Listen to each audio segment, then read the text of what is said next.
الصلاة والسلام على سید الانبیاء والمرسلین اما بعد فاعوذ باللہ من الشیطان الرجیم بسم اللہ الرحمن الرحیم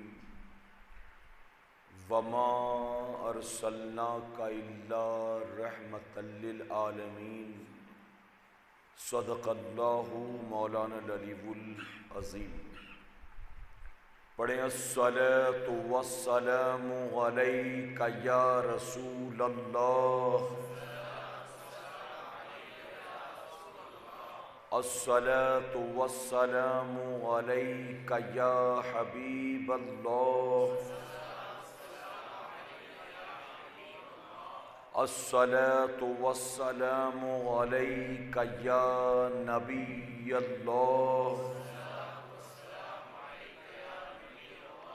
وعلی آلک واصحابک یا نور اللہ صلی اللہ تعالی علیہ وسلم۔ بسم اللہ الرحمن الرحیم۔ نویت سنت الاعتکاف۔ رب کعبہ کی بارگاہ میں دعا ہے مولا اپنے حبیب صاحب لولاک صلی اللہ تعالی علیہ وسلم کے صدق و طوفیل ہم تمام حاضرین اور سامعین کو تو ماہ ربیع النور کی برکتوں سے بھرپور مالا مال فرما۔ مولا اس سال جتنے تیرے بندوں اور بندیوں نے تیرے محبوب صلی اللہ علیہ وسلم کی میلاد پاک منایا ہے، انہیں دنیا اور آخرت دونوں جہاں میں اس کا بہتر اجر عطا فرما، اور ہماری قیامت تک آنے والی تمام نسلوں کو اپنے محبوب صلی اللہ علیہ وسلم کی میلاد پاک منانے والوں میں شامل فرما۔ میری آواز آپ تک پہنچ رہی ہے نا؟ دراصل عام طور پر مسجد میں جب پروگرام ہوتا ہے تو مسجد کا مائک جو ہوتا ہے وہ پروگرام کے لائق نہیں ہوتا ہے، تو اس وجہ سے آواز شاید تھوڑی سی ڈسٹربنگ ہے، اور مسجد پیک ہے تو آواز تھوڑی سی گونج بھی رہی ہے، لیکن میں امید کرتا ہوں کہ میری آواز آپ تک پہنچ بھی رہی ہوگی اور میری باتیں آپ کی سمجھ میں بھی آ رہی ہوں گی۔ ڈسٹرب تو نہیں ہو رہا ہے نا؟ کیونکہ جو میرا عنوان ہے اسے صرف سننا کافی نہیں ہے بلکہ اس کا سمجھنا ضروری ہے، اور سمجھیں گے اس وقت جب صحیح سے سنائی دیں گی باتیں۔ اگر سنائی ہی نہ دے تو ظاہر ہے کہ بات سمجھ میں کہاں آنے والی ہے، تو اچھی طرح سے اگر باتیں سنائی دیں گی تو انشاءاللہ باتیں سمجھ میں بھی آئیں گی اور باتیں دل تک اتریں گی بھی انشاءاللہ۔ جہاں تاریک تھا ظلمت کدا تھا سخت کالا تھا، جہاں تاریک تھا ظلمت کدا تھا سخت کالا تھا، کوئی پردے سے کیا نکلا کہ گھر گھر میں اجالا تھا۔ اور ایک عرب نے آدمی کا بول بالا کر دیا، ایک عرب نے آدمی کا بول بالا کر دیا، خاک کے ذروں کو ہم دوشے ثریا کر دیا۔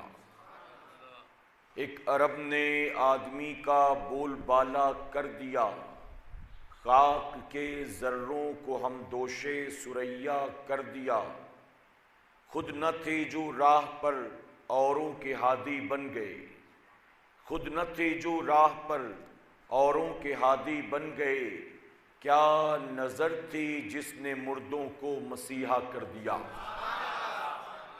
اور اعلیٰ حضرت فرماتے ہیں وہ جو نہ تھے تو کچھ نہ تھا، وہ جو نہ ہو تو کچھ نہ ہو، وہ جو نہ تھے تو کچھ نہ تھا، وہ جو نہ ہو تو کچھ نہ ہو، جان ہے وہ جہان کی اور جان ہے تو جہان ہے۔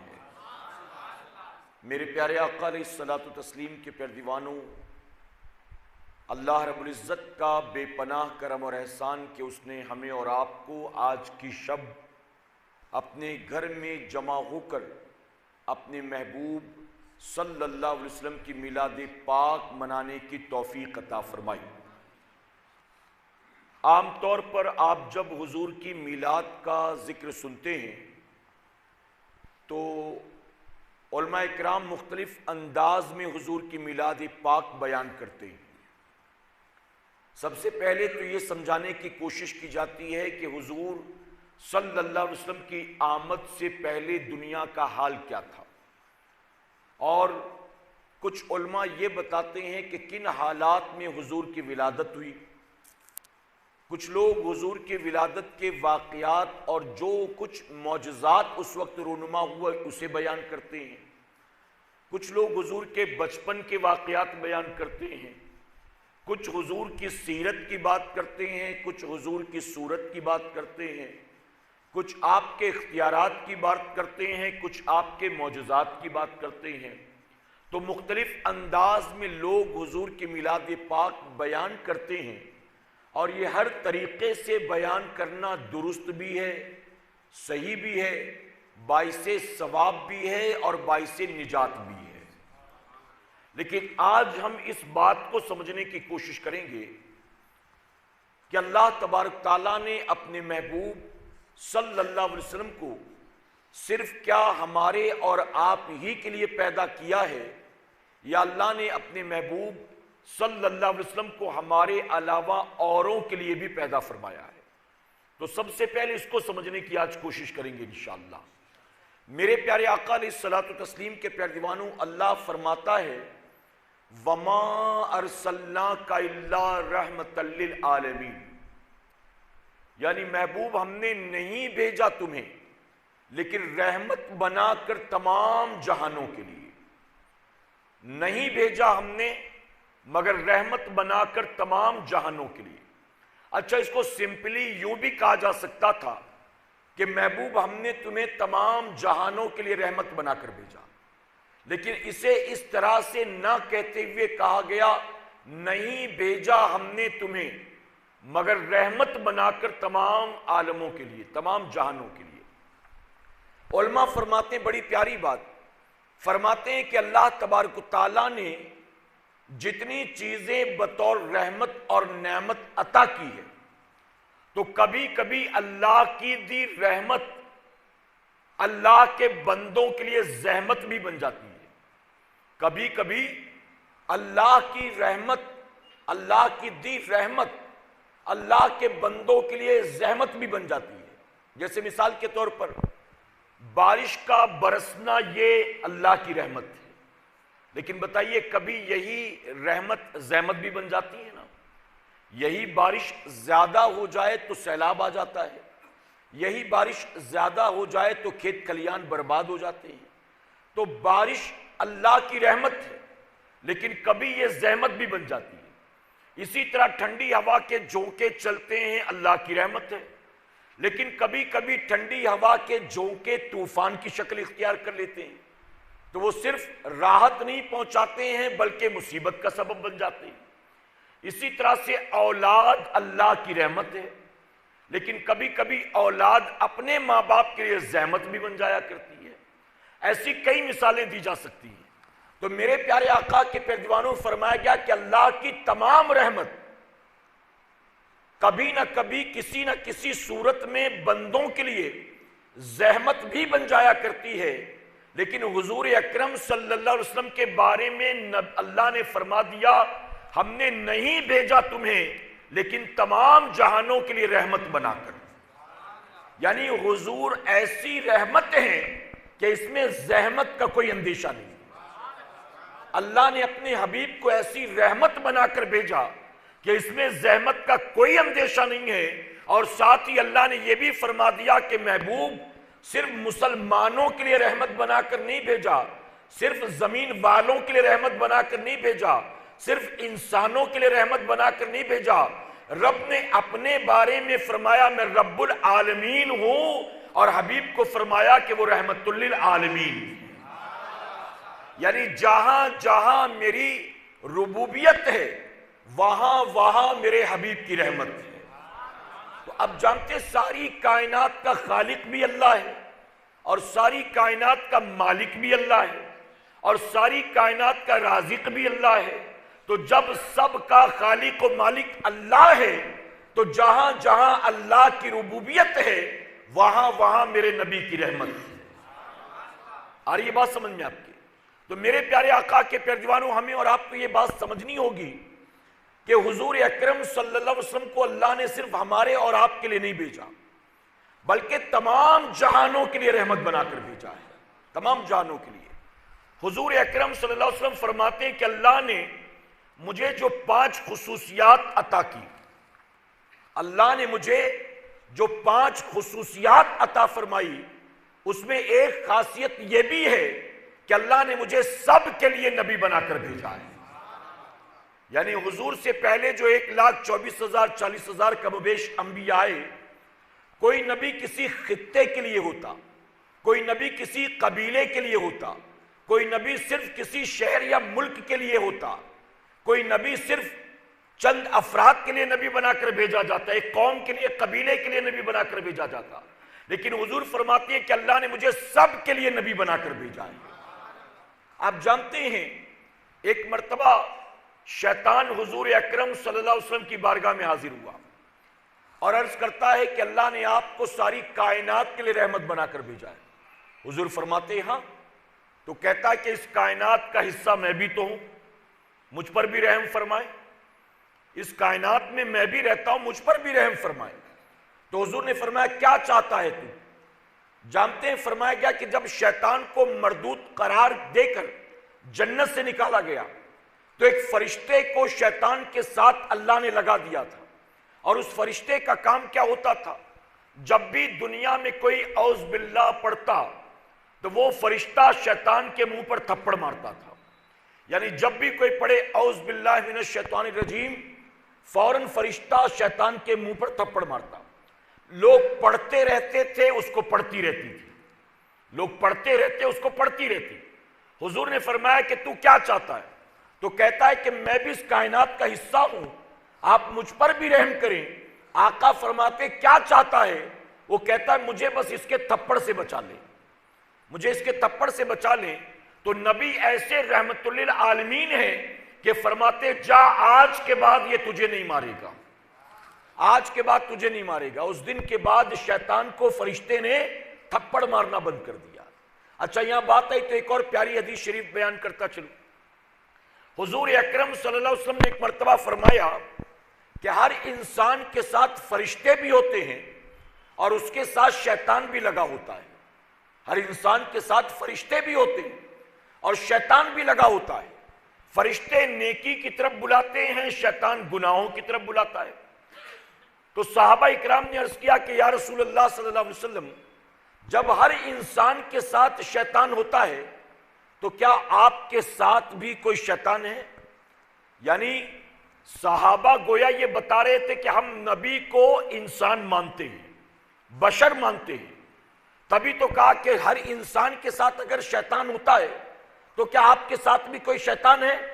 تو حضور مسکرا کر فرماتے کہ ہاں میرے ساتھ بھی ایک شیطان تھا، لیکن میری صحبت میں رہ کر وہ مسلمان ہو گیا ہے۔ آپ دیکھیں شیطان نبی کی صحبت میں رہ کر مسلمان ہو جاتا ہے، اور آج ہمارے اور آپ کے جیسا مسلمان شیطان کی صحبت میں رہ کے شیطان ہو جاتا ہے۔ غلط تو نہیں کہہ رہا ہوں؟ آج کے دور میں مسلمان وہ جو شراب پی رہا ہے وہ کیا کر رہا ہے؟ شیطانی کام نہیں کر رہا ہے۔ وہ جو جوا کھیلتا ہے، جو سود کے دندے کرتا ہے، جو سٹے کے نمبر نکالتا ہے، جو زنا کے اڈوں پر جاتا ہے، ارے جو ہٹا کٹا تندرست و توانا ہو کر اپنے ماں باپ کو گالی دیتا ہے، جو لوگوں کے ساتھ برا سلوک کرتا ہے، آپ بتائیں وہ کیا کر رہا ہے؟ وہ سارے شیطانی کام تو کر رہا ہے۔ اب وہ لوگ کہاں ہیں جو کہتے ہیں ہم نبی کی طرح ہیں اور نبی ہماری طرح ہے؟ معاذ اللہ، وہ جو اس بات کا دعویٰ کرتے ہیں کہ وہ بھی بشر ہم بھی بشر، تو جیسے ہم انسان ویسے وہ انسان، اور اپنے آپ کو نبی سے معاذ اللہ نبی کو اپنے آپ سے کمپیئر کرتے ہیں۔ میں کہتا ہوں کہ حضور فرماتے ہیں جو میری صحبت میں شیطان تھا وہ مسلمان ہو گیا، آپ بتائیں ہمارے ساتھ جو شیطان ہے وہ مسلمان ہوا؟ تو پھر ہم کہاں سے نبی کے برابر ہو سکتے ہیں؟ کہاں سے؟ میرے پیارے آقا کے پیروانوں، یہاں ہم شیطان کے ساتھ رہیں تو اس کا رنگ ہم پر غالب آ جاتا ہے، اور جو شیطان حضور کے ساتھ تھا اللہ نے اس کو ایمان کی دولت عطا فرما دیا ہے۔ میرے پیارے آقا کے پیروانوں، تو حضور اکرم صلی اللہ علیہ وسلم کو اللہ تعالیٰ نے ساری کائنات کے لیے نبی بنا کر بھیجا ہے۔ حضور اکرم صلی اللہ علیہ وسلم کو اللہ تبارک تعالیٰ نے ساری کائنات کے لیے رحمت بنا کر بھیجا ہے۔ میرے پیارے آقا کے پیروانوں، ایک امریکن اسکالر جو ہسٹورین بھی تھا اور بہت بڑا اسکالر بھی تھا، اس نے ایک مرتبہ چند امریکن عیسائی اسکالرز کو جمع کیا۔ اس اسکالر کا نام تھا مائیکل ایچ ہارٹ، اور اس نے تمام اس دور کے بڑے بڑے پڑھے لکھوں کو جمع کیا، رائٹرز کو جمع کیا، ریسرچرز کو جمع کیا، اسکالرز کو جمع کیا، اور اس نے کہا کہ میں ایک ٹاسک تم کو دیتا ہوں، ایک ٹاسک پر ہم سب کو کام کرنا ہے۔ وہ کیا ہے؟ دنیا میں ہزاروں لاکھوں کروڑوں انسان ہیں، ہمیں ان ہزاروں لاکھوں کروڑوں میں سے 100 ایسے انسانوں کی لسٹ تیار کرنی ہے جو کہ تمام عام انسانوں کے مقابلے زیادہ گریٹ ہوں، مہان ہوں، انفلوئنسر ہوں، یعنی جن کی زندگی لوگوں کو متاثر کرنے والی ہو، جن کا کردار، جن کا اخلاق لوگوں کو موٹیویٹ کرنے والا ہو۔ ایسے 100 لوگوں کی لسٹ ہم کو تیار کرنی ہے۔ ان لوگوں نے مل کر 32 کیٹیگریز تیار کی۔ 32 کیٹیگری، یعنی وہ کون لوگ ہوں گے جو گریٹ ہیں، انفلوئنسر ہیں، عام انسانوں کے مقابلے وہ مہان ہیں، کیسے سمجھا جائے؟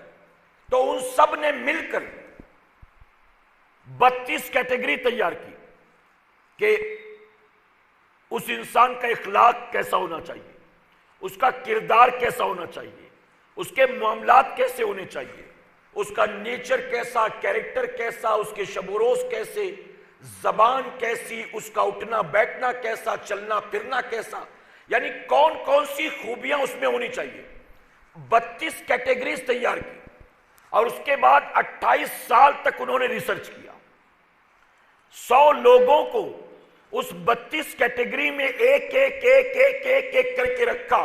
اس میں پولیٹیشنز بھی تھے، بزنس مین بھی تھے، سائنسدان بھی تھے، انبیاء بھی تھے، اپنے دور کے مہان لوگ بھی تھے، وہ چاہے رائٹر ہو، چاہے وہ انفلوئنسر ہو، چاہے وہ اسپیکر ہو، تمام ایسے لوگوں کو جمع کیا۔ اور میرے پیارے آقا کے پیروانوں، 28 سال تک مسلسل محنت کے بعد جب 100 لوگوں کے نام کی لسٹ تیار ہوئی، آپ کو جان کر خوشی ہوگی اس میں سب سے اوپر انہوں نے میرے نبی کا نام لکھا ہے۔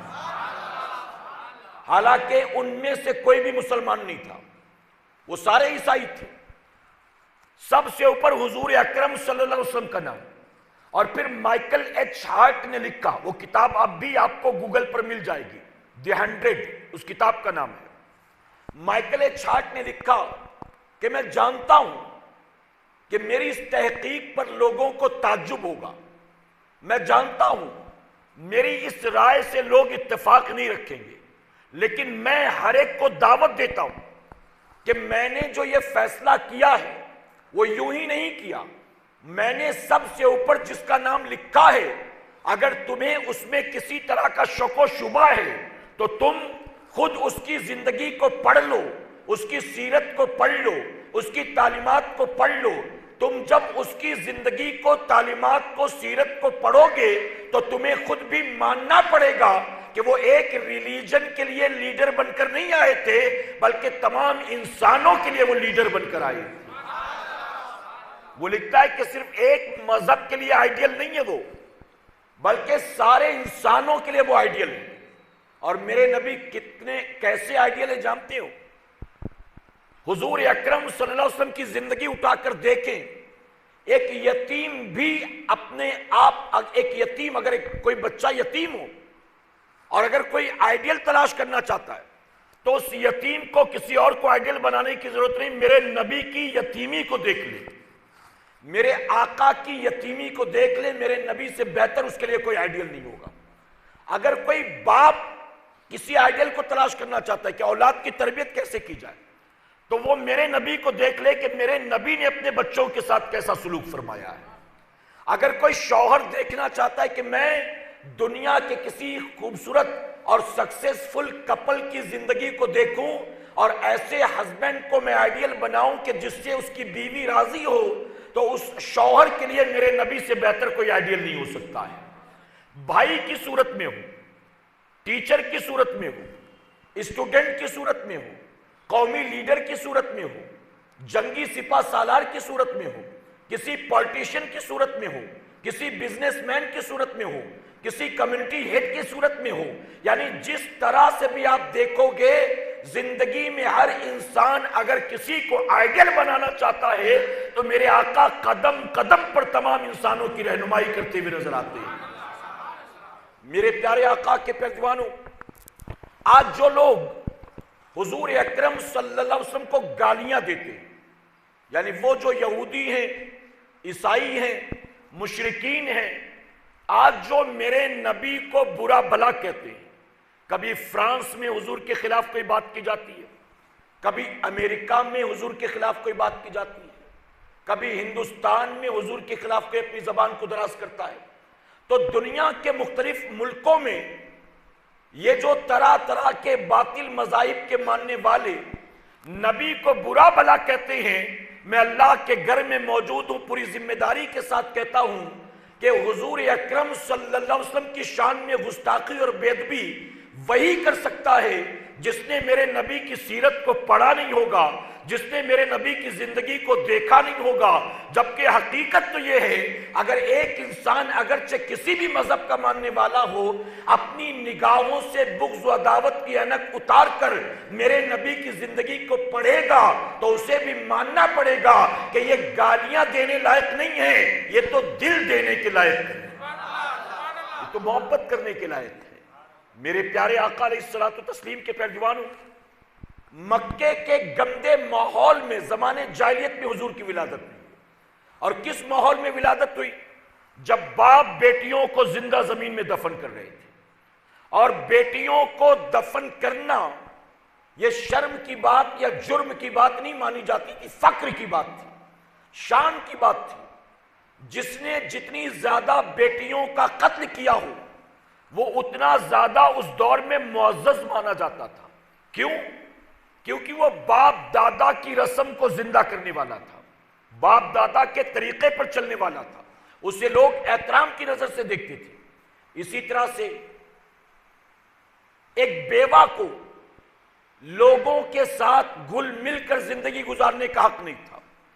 ایک یتیم کا مال اس کے اپنے رشتہ دار کھا جایا کرتے تھے۔ نہ بہن کے حقوق کی بات ہو رہی تھی، نہ ماں کے حقوق کی بات ہو رہی تھی، نہ بیٹی کے حقوق کی بات ہو رہی تھی، بلکہ ایک صحابی تو یہاں تک فرماتے ہیں کہ مجھے وہ دن یاد ہے جب میرے والد کے انتقال کے بعد ہم بھائیوں میں آپس میں ترکہ تقسیم ہو رہا تھا، تو ہم نے آپس میں جیسے مال کو بانٹا تھا ویسے ہی ماں کو بھی بازار میں بیچ کر ہم نے اس کا پیسہ بھی آپس میں بانٹ لیا تھا۔ سوچیں وہ ایسا دور تھا۔ ایسے زمانے جاہلیت میں، ایسے بدترین وقت میں میرے آقا جلوہ گر ہوئے، اور نبی نے اس ماحول میں بات کی ہے تو کس کی بات کی ہے؟ غریبوں کی بات کی ہے، مظلوموں کی بات کی ہے، یتیموں کی بات کی ہے، کمزوروں کی بات کی ہے، بیواؤں کی بات کی ہے، غلاموں کی بات کی ہے، یعنی جنہیں دنیا اپنے پیروں تلے روند رہی تھی، نبی نے ایسے لوگوں کو اٹھانے کی بات کی ہے، برابری دینے کی بات کی ہے، ان کے حقوق کی بات کی ہے۔ ارے جن بیٹیوں کو باپ زندہ دفن کرتے تھے، ان بیٹیوں کا باپ ہونے پر نبی نے جنت دینے کا وعدہ فرمایا۔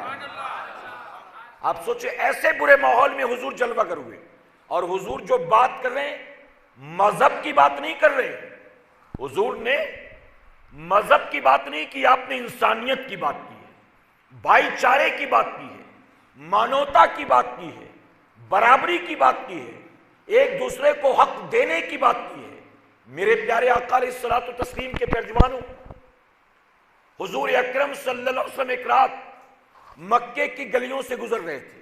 میں زمانے جاہلیت کی بات کر رہا ہوں. مکے کی گلیوں سے گزر رہے تھے. اچانک آپ کے کانوں میں کسی کے رونے کی آواز سنائی دی. جیسے ہی کسی کے رونے کی آواز سنا, رحمت للعالمین آقا تڑپ اٹھے. اس آواز کی طرف چل پڑے کہ کون رو رہا ہے. آپ نے جا کر دیکھا تو پایا کہ کالا کلوٹا حبشی چکی پیس رہا ہے, اور جیسے جیسے چکی چل رہی ہے ویسے ویسے اس کی آنکھوں سے آنسو بھی بہ رہا ہے. وہ چکی بھی پیس رہا ہے اور روتا بھی جا رہا ہے.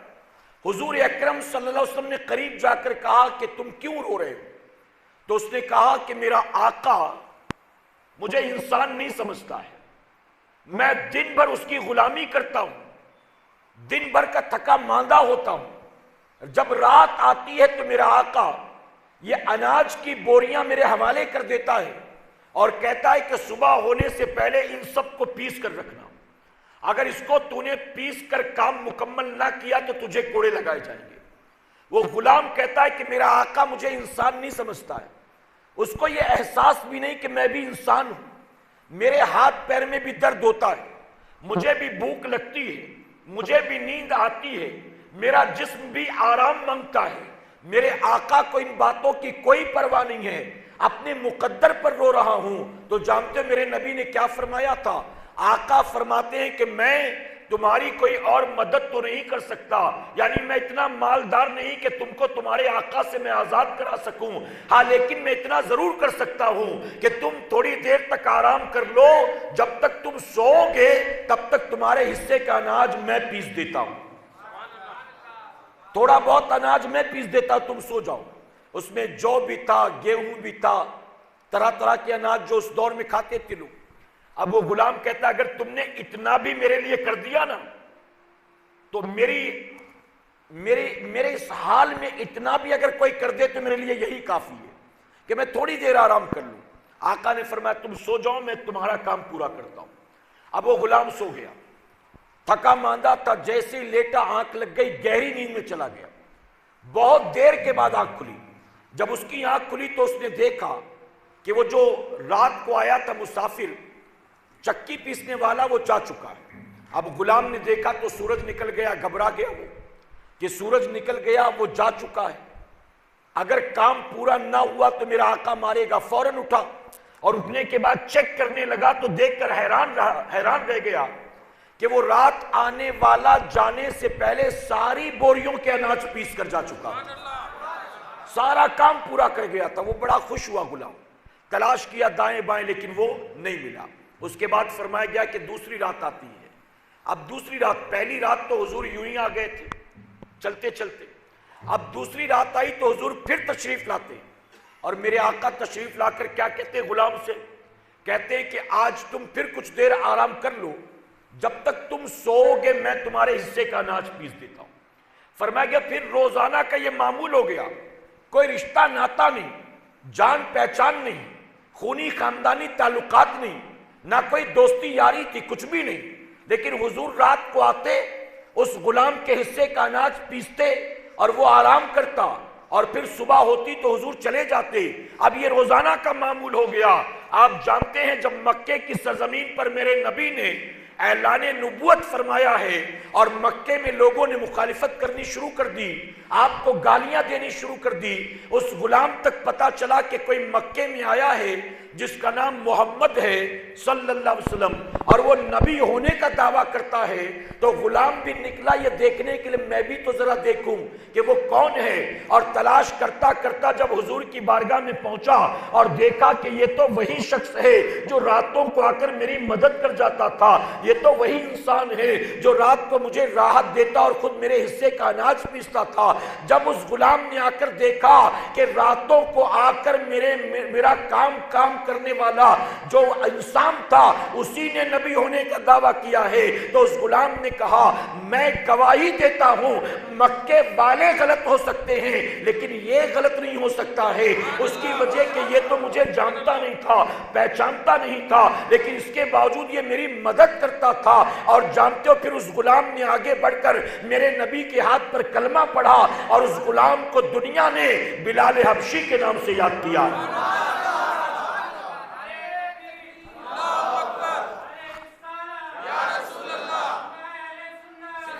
میرے آقا صلی اللہ علیہ وسلم اس وقت مدد کر رہے ہیں جب آپ نے نبی ہونے کا اعلان بھی نہیں فرمایا ہے، نبی ہونے کا اعلان۔ ایک رات میرے آقا اپنے گھر سے جلدی فارغ ہوئے اور فارغ ہونے کے بعد ارادہ یہ تھا کہ آج میں لمبی لمبی نمازیں پڑھوں گا، آج پوری رات عبادت کروں گا، لمبی لمبی رکعت پڑھوں گا۔ حضور آئے، مصلی پر کھڑے ہوئے، ابھی آپ نے نیت باندھی تھی، اچانک آپ کے کانوں میں کسی بچے کے رونے کی آواز سنائی تھی۔ اللہ نے ساری کائنات کے لیے رحمت بنا کر بھیجا ہے نا، کانوں میں کسی بچے کے رونے کی آواز سنائی تھی، وہاں بچہ رو رہا تھا اور یہاں مسجد میں رحمت للعالمین آقا تڑپ رہے تھے۔ آپ نے نماز کو مختصر کیا، ارادہ تھا کہ آج زیادہ پڑھوں گا لیکن نماز کو مختصر کیا۔ مختصر کرنے کے بعد مسجد سے باہر نکلے، اس آواز کی طرف چل پڑے، اور مائیکل ایچ ہارٹ نے بھی یہ واقعہ اپنی کتاب میں لکھا ہے کہ میں نے ایسا تو کسی کی زندگی میں نہیں دیکھا ہے جو ان کی زندگی میں نے پایا ہے۔ کہتے ہیں کہ اس آواز کی طرف حضور چل پڑے، ایک بچہ زاروں قطار رو رہا تھا، جس گھر کے اندر سے بچے کے رونے کی آواز سنائی دے رہی تھی۔ نبی دروازے پر پہنچتے ہیں، دروازے پر دستک دیتے ہیں، جب دروازہ کھلا تو پتہ چلا کہ یہ کسی مسلمان کا نہیں، یہودی کا مکان تھا، یہودی کا۔ عورت نے دروازہ کھولا، آپ نے فرمایا کہ آپ کے گھر میں کوئی بچہ رو رہا ہے، تو اس نے کہا کہ بچہ میرا رو رہا ہے نا، آپ کا کیا؟ بچہ میرا رو رہا ہے، آپ کا کیا؟ تو حضور فرماتے بچہ تیرا روتا ہے، کلیجہ میرا پھٹتا ہے۔ بچہ تیرا روتا ہے، تکلیف مجھے ہوتی ہے، مجھے بتا تیرا بچہ کیوں روتا ہے؟ تو کہتی میرا شوہر سفر پر گیا ہے اور سفر پر جانے سے پہلے گھر کی ضرورت کی چیزیں وہ دے کر گیا تھا، لیکن ہمارے گھر میں تیل ختم ہو گیا ہے، تیل ختم ہونے کی وجہ سے میں رات کو چراغ نہیں جلا پاتی ہوں، اور اسی وجہ سے اندھیرے کے ڈر سے میرا بچہ روتا ہے۔ اب بتاؤ کیا کرو گے تم؟ جان لیا کرو گے کیا؟ حضور فرماتے کہ تھوڑی دیر ٹھہرو۔ آقا اپنے گھر تشریف لے جاتے ہیں، نبی کے گھر میں کوئی جھومر اور لائٹیں اور بلب نہیں لگے تھے، نبی کے گھر میں کوئی سینکڑوں چراغ نہیں جلتے تھے، رحمت للعالمین آقا کے گھر میں بھی ایک ہی چراغ جلتا تھا، اس میں بھی مختصر تیل ہوتا تھا، اس تیل کا بھی بالکل حساب کتاب رکھا جاتا تھا، لیکن میرے آقا اس یہودی کے روتے ہوئے بچے کو چپ کرانے کے لیے اپنے گھر کا چراغ لاتے ہیں اور یہودی کے گھر کو روشن فرما دیتے ہیں، یہودی کے گھر کو۔ میرے پیارے آقا کے پیارے دیوانوں، آپ ذرا سوچو، اللہ نے ساری کائنات کے لیے محبوب کو رحمت بنا کر بھیجا ہے۔ یہی وجہ کہ حضور کے اعلان نبوت سے پہلے، توجہ دیں آپ، حضور نے جب نبی ہونے کا اعلان نہیں کیا تھا، اس وقت بھی مکے میں حضور نے ایک پیس کمیٹی قائم کی تھی، امن کمیٹی۔ اور اس امن کمیٹی کا کام کیا تھا؟ مکے میں باہر سے تاجر آتے تھے، کاروباری لوگ آتے تھے اپنا مال لے کر، کبھی مکے میں میلہ لگتا، کبھی بازار لگتا، لوگ اونٹ لاتے، کپڑے لاتے، کھانے پینے کا سامان لاتے، گھر کی اپنے ہاتھوں کی بنی چیزیں لاتے۔ وہ لاتے تھے کہ بازار میں بیچیں گے، پیسہ کمائیں گے، لیکن مکے میں ایک سے ایک بڑھ کے گنڈے رہتے تھے، ابو جہل، ابو لہب، عتبہ، شیبہ، بدماش۔ یہ کبھی کبھی دھوکے سے ان تاجروں کی بیٹی کو اٹھا لے جاتے، کبھی بیوی کو اغوا کر لیتے، کبھی کوئی چیز خریدتے اور کہتے کہ میں 2 دن کے بعد پیسے دیتا ہوں، اور پھر بھاگ جاتے، پیسہ نہیں دیتے۔ حضور اکرم صلی اللہ علیہ وسلم نے جب دیکھا کہ یہ بار بار ظلم ہو رہا ہے مسافروں پر، باہر سے آنے والوں پر مکے والے یہ دھوکہ دھڑی کے دندے کر رہے ہیں، تو میرے نبی نے مکے میں اس وقت میں پیس کمیٹی قائم کی، جیسے آج بہت سارے NGOs ہوتے ہیں نا، اور آقا نے پیس کمیٹی قائم کی۔ اس کا کام کیا تھا؟ وہ ایسے ہی مظلوموں کو حق دلایا کرتے تھے۔ اور آپ کو جان کر خوشی ہوگی، اس حضور کی پیس کمیٹی کے سب سے ایکٹیو ممبر صدیق اکبر تھے، یعنی بچپن کے ساتھی تھے، حضور کے پیش ہمیشہ ساتھ رہتے ہمیشہ۔ ایک مرتبہ ابو جہل نے ایک شخص سے اونٹ خریدا اور خریدنے کے بعد کہا کہ 1-2 دن دیکھتا ہوں، اگر اونٹ اچھا ہوگا، پسند آئے گا، تیز رفتار ہوگا تو پیسے دیتا ہوں۔ 2-4 دن ہو گئے، ہفتہ ہو گیا، 10 دن ہو گیا، اب اس بندے کو جانا تھا، لیکن ابو جہل پیسہ دینے کو تیار نہیں۔ وہ پیسہ لینے آتا تو کہتا کہاں بھاگ رہا ہوں، دیتا ہوں نا۔ جیسے آج ہمارے یہاں بھی کہتے ہیں یار کیا میں چور ہوں، میں کہاں بھاگا جا رہا ہوں، تم کو تو یار بھروسہ ہی نہیں، ایسا لگ رہا ہے کہ میں نے تم سے 1000-2000 نہیں لے لیے، تمہاری جائیداد لے کر بیٹھ گیا ہوں۔ لوگ یوں باتیں کرتے، تو وہ بھی یوں ہی کہتا میں دیتا ہوں نا، کہاں جا رہا ہوں میں، 2-4 دن رک جا، دیتا ہوں۔ وہ بندہ تنگ آ گیا، اس کی وجہ کہ اس کو اونٹ کا پیسہ لے کر اپنے گاؤں جانا تھا۔ اب ابو جہل کے چکر میں وہ یہاں بیٹھا ہے تو اس کے بھی خرچے بڑھ رہے ہیں کہ جتنا دن یہاں رہے گا، کھائے گا، پیے گا تو اس کو بچے گا کیا۔ تو وہ پریشان خانہ کعبہ کے پاس پہنچا، بہت سے مشرکین بیٹھے تھے، اس نے جا کر کہا تم میں کوئی ہے جو ابو جہل سے میرا مال دلا دے۔ اسے ابو الحکم کہتے تھے اس وقت، ابو الحکم، حکمت والوں کا باپ، علم والوں کا باپ۔ تو کہا کہ ابو جہل نے اونٹ لے لیا، پیسے نہیں دے رہا، تم میں کوئی ہے جو دلا دے۔ اب وہ جانتے تھے ابو جہل تو ہمارا سردار ہے، اس کے کون منہ لگے۔ تو اب مشرکین نے کیا کیا، مشرکین نے حضور کا مذاق اڑانے کی نیت سے اس تاجر سے کہا وہ جو محمد ہے نا صلی اللہ علیہ وسلم، ان کے پاس جاؤ، وہ تم کو انصاف دلائیں گے، وہ تم کو تمہارا حق دلائیں گے۔ اب مقصد کیا تھا، مقصد یہ تھا کہ یہ جائے گا حضور کے پاس اور کہے گا کہ ابو جہل سے پیسے دلانے ہیں۔ حضور کہیں گے یار میں اس کے منہ نہیں لگتا، تو پھر اس کے نزدیک حضور کی عزت کم ہو جائے گی۔ یا پھر اگر حضور اس کی حمایت میں ساتھ بھی گئے تو ابو جہل تو پیسے دینے والا نہیں ہے، پھر ابو جہل حضور کو ذلیل کرے گا، پھر ان کا مذاق اڑایا جائے گا۔ مقصد تھا حضور کا مذاق اڑانا اور معاذ اللہ حضور کو لوگوں کے سامنے ذلیل کرنا۔ اب وہ تاجر نہیں جانتا تھا کہ یہ کون ہیں اور ان کے آپسی معاملات کیا ہیں، اس کو تو ایک ڈوبتے کو تنکے کا سہارا مل گیا۔ وہ فوراً حضور کی بارگاہ میں حاضر ہوا، سارا معاملہ بیان کیا۔ آقا نے اس کا ہاتھ پکڑا اور کہا چل میں تجھے تیرا حق دلاتا ہوں۔ ابو جہل کے گھر گئے، آپ نے دروازے پر دستک دی، اس نے اندر سے کہا کون؟ آپ نے فرمایا میں محمد صلی اللہ علیہ وسلم۔ اس نے کہا کیوں آئے ہو؟ آپ نے فرمایا دروازہ کھول تو بتاتا ہوں کیوں آیا ہوں۔ اس نے دروازہ کھولا، تیش میں غصے میں دروازہ کھولا۔ حضور اکرم صلی اللہ علیہ وسلم نے فرمایا کہ تو نے اس سے اونٹ لیا ہے اور تو نے اس کو اب تک پیسے نہیں دیے، میں اس کو اس کا حق دلانے کے لیے آیا ہوں، اس کو پیسے دو اس کے۔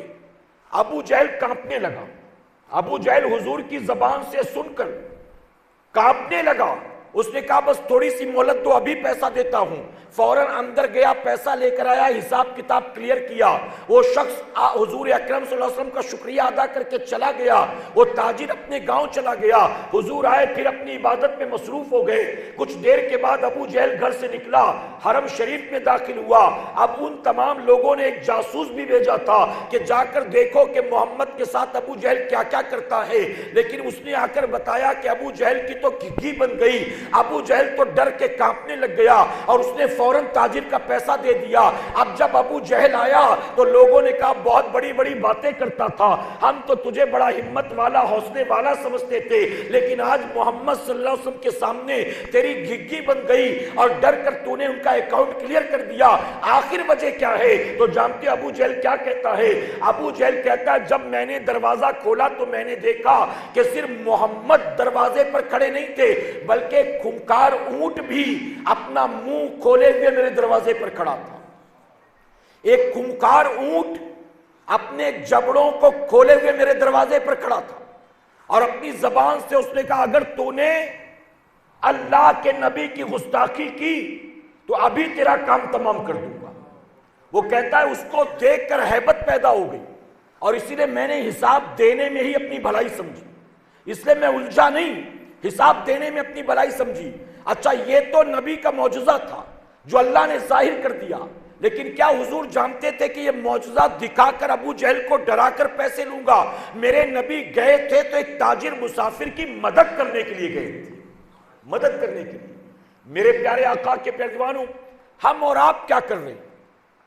آج بتاؤ، پڑوس میں کسی کا بچہ روئے تو ہمارا دل بھی تڑپتا ہے۔ میرے نبی نے فرمایا تھا، اگر تم اپنے گھر پھل لاتے ہو، توجہ ہے آپ کی، اللہ نے ساری کائنات کے لیے رحمت بنا کر بھیجا، صرف مسلمانوں کی بات نہیں کرتے، تمام انسانوں کی بات کرتے، چرند پرند کی بات کرتے، آپ اللہ کی تمام مخلوقات کی بات کرتے ہیں۔ نبی فرماتے اگر تم اپنے گھر پھل لاؤ تو اس کے چھلکے گھر کے باہر نہ پھینکا کرو، ہو سکتا ہے کسی غریب کی نظر پڑے، اس کا بھی جی چاہے اس پھل کو کھانے کا، لیکن اس کی حیثیت نہ ہو اس پھل کے خریدنے کی، تو اس کی دل آزاری ہوگی۔ آپ بتائیں کہ میرے آقا اپنی امت کو کیا تعلیم دے رہے ہیں؟ اپنے گھر کھانے والے پھل کے چھلکوں سے اپنے پڑوسی کو پریشان مت کرو، اپنے پڑوسی کی دل آزاری مت کرو۔ حضور فرماتے جب تمہارے گھر میں سالن پکے تو اس میں تھوڑا سا پانی زیادہ ملا دیا کرو، تاکہ تم تھوڑا سالن اپنے پڑوسیوں کے گھر بھی پہنچا دو۔ حضور فرماتے اپنے گھر میں بننے والے کھانے سے اپنے پڑوسیوں کو تکلیف نہ دو۔ صحابہ نے کہا ہمارے گھر میں کھانا بن رہا ہے، پڑوسی کو کیا تکلیف؟ حضور فرماتے ہیں کہ اگر تیرے پڑوس میں کوئی غریب رہتا ہے اور تو روزانہ اچھے اچھے پکوان بناتا ہے، اس کی خوشبو اس تک پھیلے، اس تک پہنچے گی، تو ہو سکتا ہے کہ خوشبو کی وجہ سے اس کی دل آزاری ہو، تکلیف ہو کہ میں غریب پریشان حال اور اس کے یہاں روز اللہ کی نعمتیں بن رہی ہیں۔ نبی نے یہ تربیت دی، یہ تربیت دی۔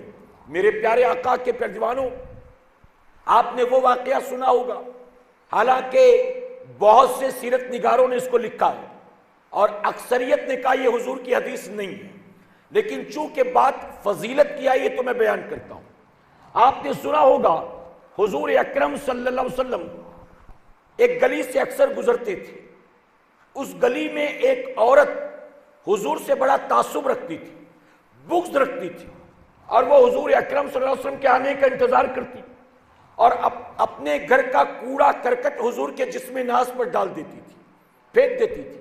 لیکن میرے نبی کا اخلاق دیکھیں، نبی نہ بڑھیا کو کچھ کہتے تھے اور نہ راستہ بدلتے تھے، وہیں سے آتے جاتے وہ بڑھیا روزانہ کوڑا کرکٹ پھینکتی، حضور اف تک نہیں فرماتے، روزانہ کی اس کی عادت۔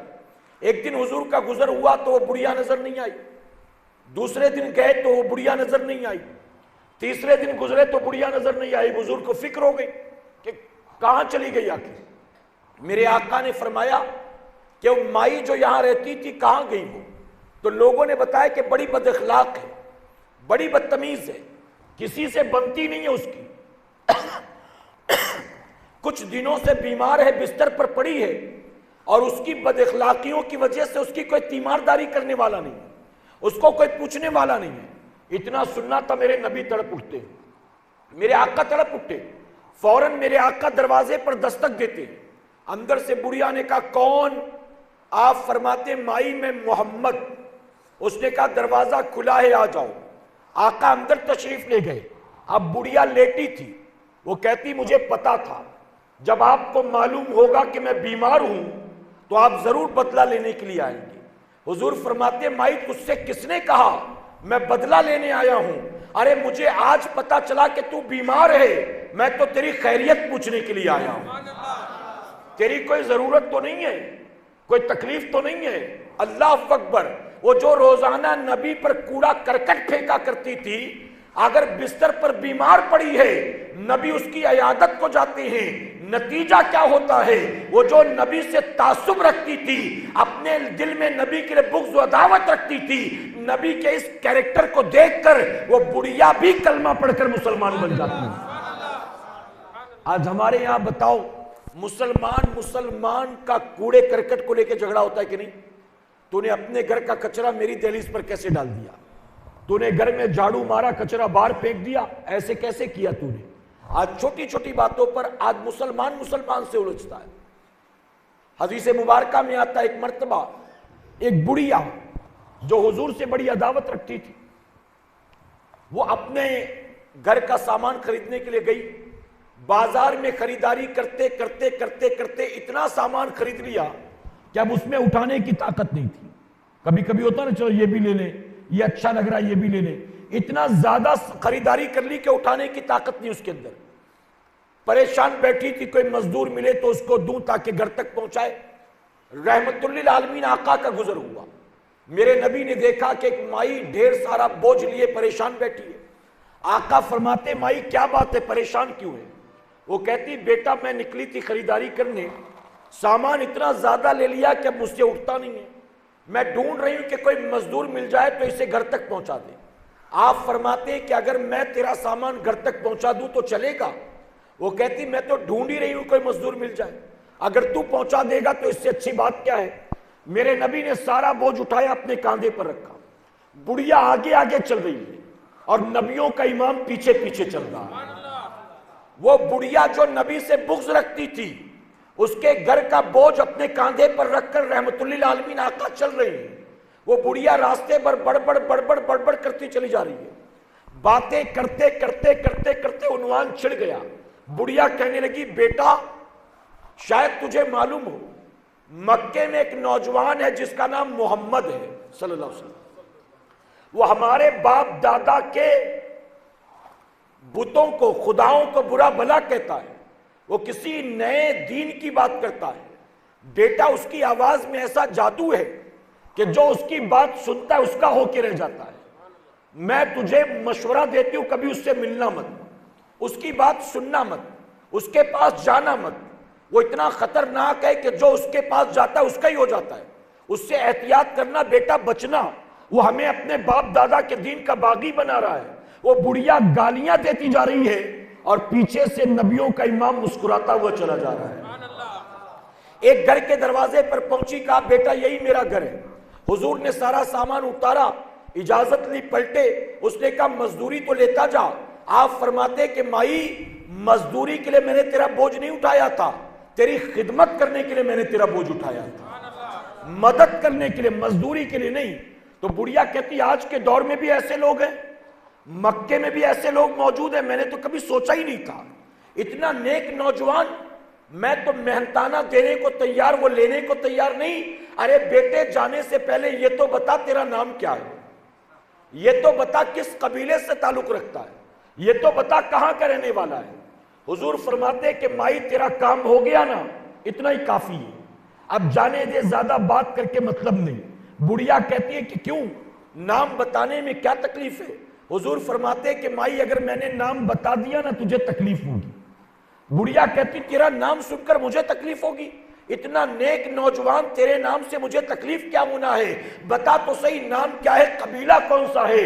حضور فرماتے مائی نہیں مانتی تو سن, پورے راستے تو جس کو گالیاں دیتی آئی ہے نا وہ محمد میں ہی ہوں صلی اللہ علیہ وسلم, وہ محمد میں ہی ہوں. اتنا سننا تھا. بڑھیا کاٹو تو خون نہیں.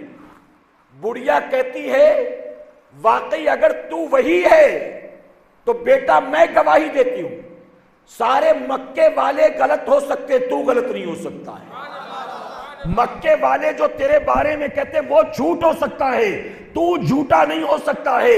ارے لوگوں کو جو تو کلمہ پڑھاتا ہے ہاتھ بڑھا, میں تیرا کلمہ پڑھنے کو تیار ہوں. یہ نبی کا کردار تھا. آپ بتائیں حضور اکرم صلی اللہ علیہ وسلم نے کیا دھمکی دی تھی کسی کو؟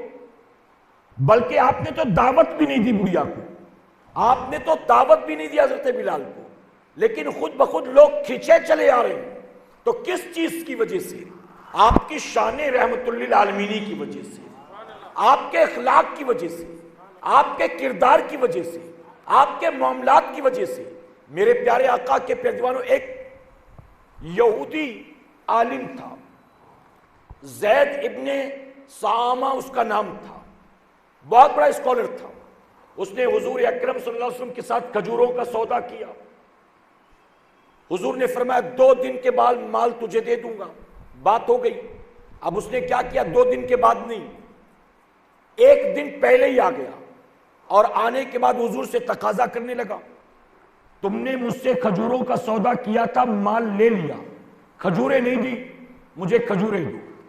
حضور نے حالانکہ 2 دن کے بعد کا وعدہ کیا تھا, لیکن وہ 1 دن پہلے ہی آ گیا. اور لوگوں کے سامنے برا بھلا کہنے لگا، یہاں تک کہ صحابہ موجود تھے۔ وہ حضور کے بارے میں کہتا ہے کہ عبد المطلب کی اولاد تو یہی کرتی ہے، لوگوں کے ساتھ سودا کرتی ہے اور گھپلا کرتی ہے، لوگوں کے ساتھ دغا بازی کرتی ہے، یعنی صرف حضور کو برا بھلا نہیں کہہ رہا، باپ دادا کو بھی برا بھلا کہہ رہا ہے۔ عبد المطلب کی اولاد تو دھوکے باز ہے، جھوٹے لوگ ہیں، وعدہ خلافی کرتے ہیں۔ اب جب عمر فاروق اعظم سے برداشت نہیں ہوا تو غصہ آ گیا، تلوار نکالی اور ڈانٹتے ہوئے کہا بس اب چپ ہو جا، اب تیری خیر نہیں ہے، اب زیادہ بولا تو تیری خیر نہیں، زبان بند کر۔ حضور نے جانتے ہو یہودی کو کچھ نہیں کہا، حضور نے حضرت عمر کو ڈانٹا، عمر کیا کر رہے ہو؟ عمر تم اس کو دھمکی دے رہے ہو، تمہیں تو چاہیے تھا کہ تم میری مدد کرتے، تم مجھے سمجھاتے کہ میں اس کو کھجوریں دے دوں، تم اس کو سمجھاتے کہ انتظار کر کھجوریں مل جائیں گی، لیکن عمر تم الٹا جلال میں آ کے اس کو دھمکی دے رہے ہو۔ اب عمر جو کھجوریں مجھے دینی تھی اب تم اس کو دو، اب وہ کھجوریں تم اس کو دو، اور ساتھ ہی عمر سنو تم اس کو اتنی کھجوریں اور دینا، زیادہ دینا۔ عرض کرتے حضور وہ کیوں؟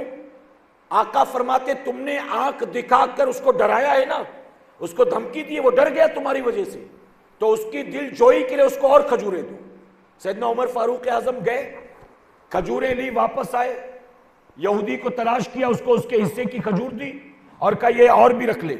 اس نے کہا کہ جتنے کی بات ہوئی تھی اتنا ٹھیک ہے، یہ زیادہ کیوں دے رہے ہو؟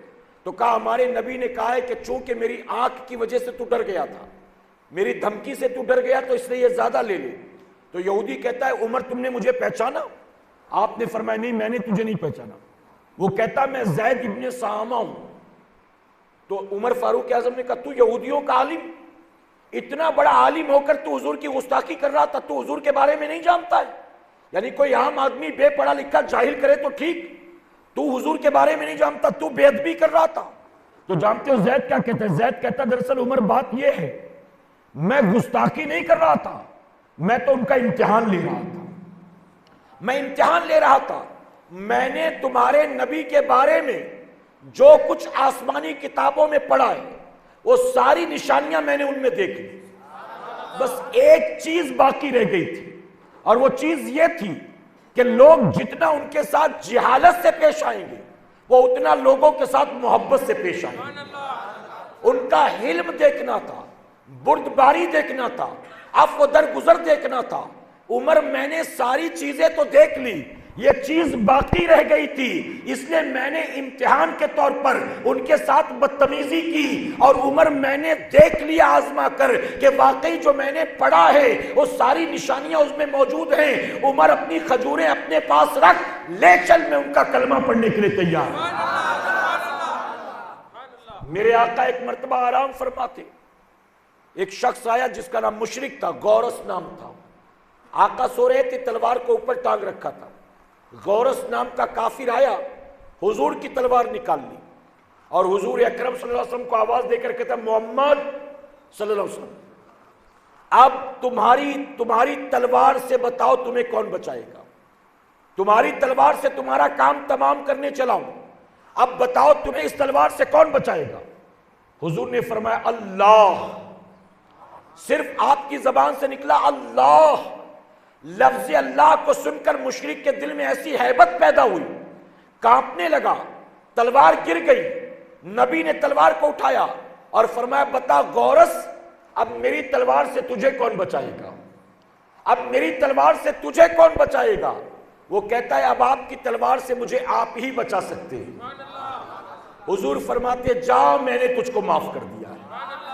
محبت سے کہیں حضور فرماتے جا میں نے تجھ کو معاف کر دیا۔ کیا بتائیے ہمارے اندر یہ چیز ہے؟ ہمارا حال تو یہ، ہم یہ کہتے ہیں، لوگوں میں کہتے ہیں میں اچھوں کے ساتھ بہت اچھا ہوں، اور کوئی میرے ساتھ برا ہوگا نا پھر مجھ سے برا کوئی نہیں، کہتے کہ نہیں کہتے؟ اچھا یہ کوئی خوبی ہے، یہ کوئی آرٹ ہے؟ اچھوں کے ساتھ اچھائی کر رہے ہو، بہت اچھے آدمی ہو آپ، اور بروں کے ساتھ برائی کر رہے ہو، بہت اچھا ہنر ہے آپ کے اندر، بڑا اچھا آرٹ ہے۔ یہ ہے ارے حضور کی سیرت تو یہ ہے، نبی اچھوں کے ساتھ بھی اچھے اور بروں کے ساتھ بھی اچھے۔ آقا صرف صحابہ کے ساتھ اچھے نہیں ہو تو دشمنوں کے ساتھ بھی اچھے۔ آپ جانتے ہو مکے میں، مدینے میں ایک کافر آیا، مشرک، رات دیر زیادہ ہو گئی، واپس نہیں جا سکا، تو اس نے کہا کہ اب میں کہاں جاؤں، پناہ کہاں لوں؟ تو حضور کی بارگاہ میں آیا اور آ کر کہتا ہے کہ میں رات زیادہ ہو گئی، گھر نہیں جا سکتا ہوں، اس لیے میں چاہتا ہوں کہ آج آپ کا مہمان بن جاؤں، آپ مجھے اپنا مہمان بنائیں۔ حضور نے کہا ٹھیک ہے۔ اچھا آپ کے گھر ایسے کوئی آ جائے تو آپ رکھ لیں گے اس کو؟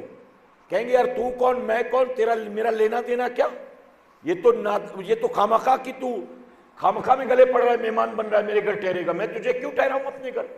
بتائیے ہوگا کہ نہیں ہوگا؟ میرے پیارے آقا کے پیروان نبی نے فرمایا کوئی بات نہیں۔ آقا اپنے گھر لے گئے، گھر لے جانے کے بعد آپ نے اس کو کہا کہ تو مسافر ہے، بھوکا ہوگا، تجھے میں ابھی دودھ پینے کے لیے دیتا ہوں۔ حضور نے اس کو دودھ پلایا، اس نے دودھ پیا پیٹ بھر کے۔ حضور نے فرمایا اور چاہیے؟ اس نے کہا اور چاہیے۔ حضور نے اور دودھ دیا، اس نے پی لیا۔ آپ نے فرمایا اور چاہیے؟ یعنی گھر والوں کے لیے جتنا رکھا تھا دھیرے دھیرے کر کے وہ سارا پی گیا۔ حضور بھی بھوکے، حضور کی بیویاں بھی بھوکی، گھر میں جتنا دودھ تھا آقا نے 7 مرتبہ پوچھا، 7 مرتبہ اس نے مانگا، 7 بار پلا دیا۔ اب 7 بار اس نے پی لیا۔ میرے پیارے آقا کے پیروانوں، صبح ہوئی، رات سو گیا۔ اب جب وہ پیا دودھ پیٹ بھر کر، رات سویا، اب اس کی صبح آنکھ کھلی تو اس نے سوچا کہ یار میں تو مسلمان بھی نہیں، میں تو مشرک ہوں، میں تو دشمن ہوں، لیکن ان کا اخلاق، ان کا کردار میرے ساتھ بھی کیسا کہ خود بھوکے رہ کر اپنے حصے کا دودھ پلا دیا۔ جب صبح نماز فجر میں حضور حاضر ہوئے تو اس نے کہا کہ رات آپ نے دودھ پلایا، آپ کے اخلاق سے میں اتنا متاثر ہوا کہ میں آپ کا کلمہ پڑھنا چاہتا ہوں۔ مسلمان بن گیا کلمہ پڑھ کر، مسلمان بن گیا۔ حضور نے مبارکباد دی۔ اب رات آیا تو مشرک تھا، دشمن تھا، اب صبح ہوئی تو کیا ہوا؟ نبی کے گھر کا دودھ پیا تو صحابی بن گیا۔ حضور نے فرمایا کہ رات پوری گزر گئی، تجھے بھوک لگی ہوگی، تجھے کچھ کھانے کو دوں؟ اس نے کہا کہ ہاں اگر کچھ مل جائے تو بہتر۔ حضور نے اس کو پھر دودھ لا کر دیا۔ اب اس نے دودھ پیا، پورا دودھ پی لیا، سیراب ہو گیا۔ حضور نے فرمایا اور چاہیے؟ اس نے کہا نہیں بس اتنا ہی کافی، اتنا ہی کافی۔ آپ ذرا سوچیں، رات مشرک تھا تو 7 بار پیا، اور جو صحابی بن گیا تو ایک بار میں سیراب ہو گیا، ایک بار میں پیٹ بھر گیا۔ حضور فرماتے ہیں کافر 7 آنتوں سے کھاتا ہے اور مومن 1 آنت سے کھاتا ہے۔ کافر 7 آنتوں سے کھاتا ہے اور مومن 1 آنت سے کھاتا ہے۔ آج ہم کس طرح سے کھاتے ہیں؟ آج ہم کس طرح سے کھاتے ہیں؟ میرے پیارے آقا کے پیروانوں، 7 آنتوں سے کھاؤ گے تو بدہضمی پیدا ہوگی، ایسیڈیٹی ہوگی، پیٹ کی تکلیفیں اور بیماریاں ہوں گی، اور مومن کی طرح 1 آنت سے کھاؤ گے تو کھانے والی غذا صحت کے لیے نقصان دہ نہیں بلکہ فائدے مند ثابت ہوگی۔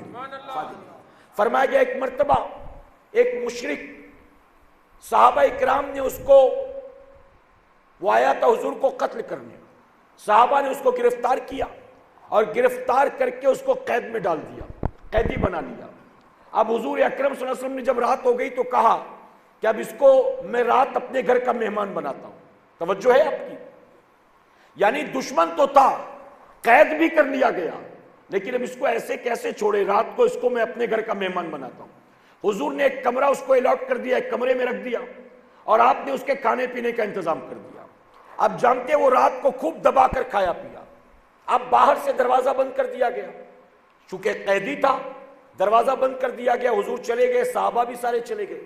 اب رات چونکہ بہت کھایا تھا، اس کا پیٹ گڑبڑ ہوا، تو جب پیٹ گڑبڑ ہوا تو کیا کیا اس نے؟ باہر جانے کا کوئی راستہ نہیں تو اسی کمرے کے ایک کونے میں پیخانہ کر دیا اس نے، ایک کونے میں پیشاب پیخانہ کر دیا اس نے۔ اب ڈر گیا وہ کہ اب ایک تو میں قید میں ہوں، اوپر سے میں مشرک ہوں، اور تیسرا میں نے یہ کیا ہے، اب صبح تو میری جان بچنے والی نہیں۔ اب جب صبح اس نے آہٹ سنی کہ دروازہ کھل رہا ہے، توجہ ہے آپ کی؟ صبح آہٹ سنی کہ دروازہ کھل رہا ہے تو دروازے کے اوٹ میں چھپ کر کھڑا ہو گیا۔ جیسے ہی حضور اکرم صلی اللہ علیہ وسلم نے دروازہ کھولا، فوراً وہ اچھل کر کودا، باہر نکلا اور بھاگنے لگا، بھاگ گیا وہ۔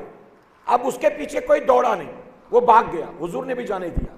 کمرے میں آ کر دیکھا تو گندگی کی تھی اس نے، رحمت للعالمین آقا نے اسے اپنے ہاتھ سے صاف کرنا شروع کر دیا۔ حضور نے اپنے ہاتھوں سے گندگی کو صاف کرنا شروع کیا۔ صحابہ دیکھے تو تڑپ اٹھے، عرض کرتے آقا یہ کیا کر رہے ہیں آپ؟ یہ کام آپ کو زیبا نہیں دیتا، آپ ہمیں یہ کام کرنے دیں۔ تو نبی نے کیا فرمایا؟ آقا فرماتے مہمان میرا تھا، ذمہ داری میری، مہمان میرا تھا، ذمہ داری میری ہے، مجھے کرنے دو۔ اب وہ کچھ دور تک بھاگا، اس کے بعد اس کو یاد آیا کہ یار جلد بازی کے چکر میں تلوار تو وہیں بھول گیا۔ اب وہ پلٹا اپنی تلوار لینے کہ کسی طرح سے تلوار بھی اٹھا لوں۔ اب جب پلٹ کر آیا تو دیکھ کر حیران کہ صحابہ کھڑے ہیں اور نبی اس کی گندگی کو صاف کر رہے ہیں۔ اتنا دیکھا کہ اس کی آنکھ سے آنسو جاری ہو گیا، فوراً حضور کے قدموں کو پکڑتا ہے، آیا تھا قتل کرنے کے ارادے سے اور کلمہ پڑھ کر مسلمان بن جاتا ہے۔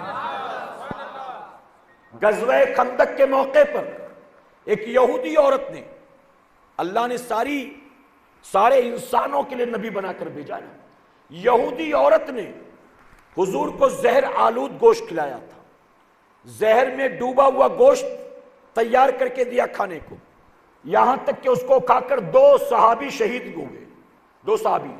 حضور نے بھی 2 بوٹیاں کھا لی، آخر میں گوشت نے خود کہا کہ آقا مجھے نہ کھائیں، اس یہودی عورت نے اس میں زہر ملایا، بوٹیاں بولی، حضور نے چھوڑ دیا۔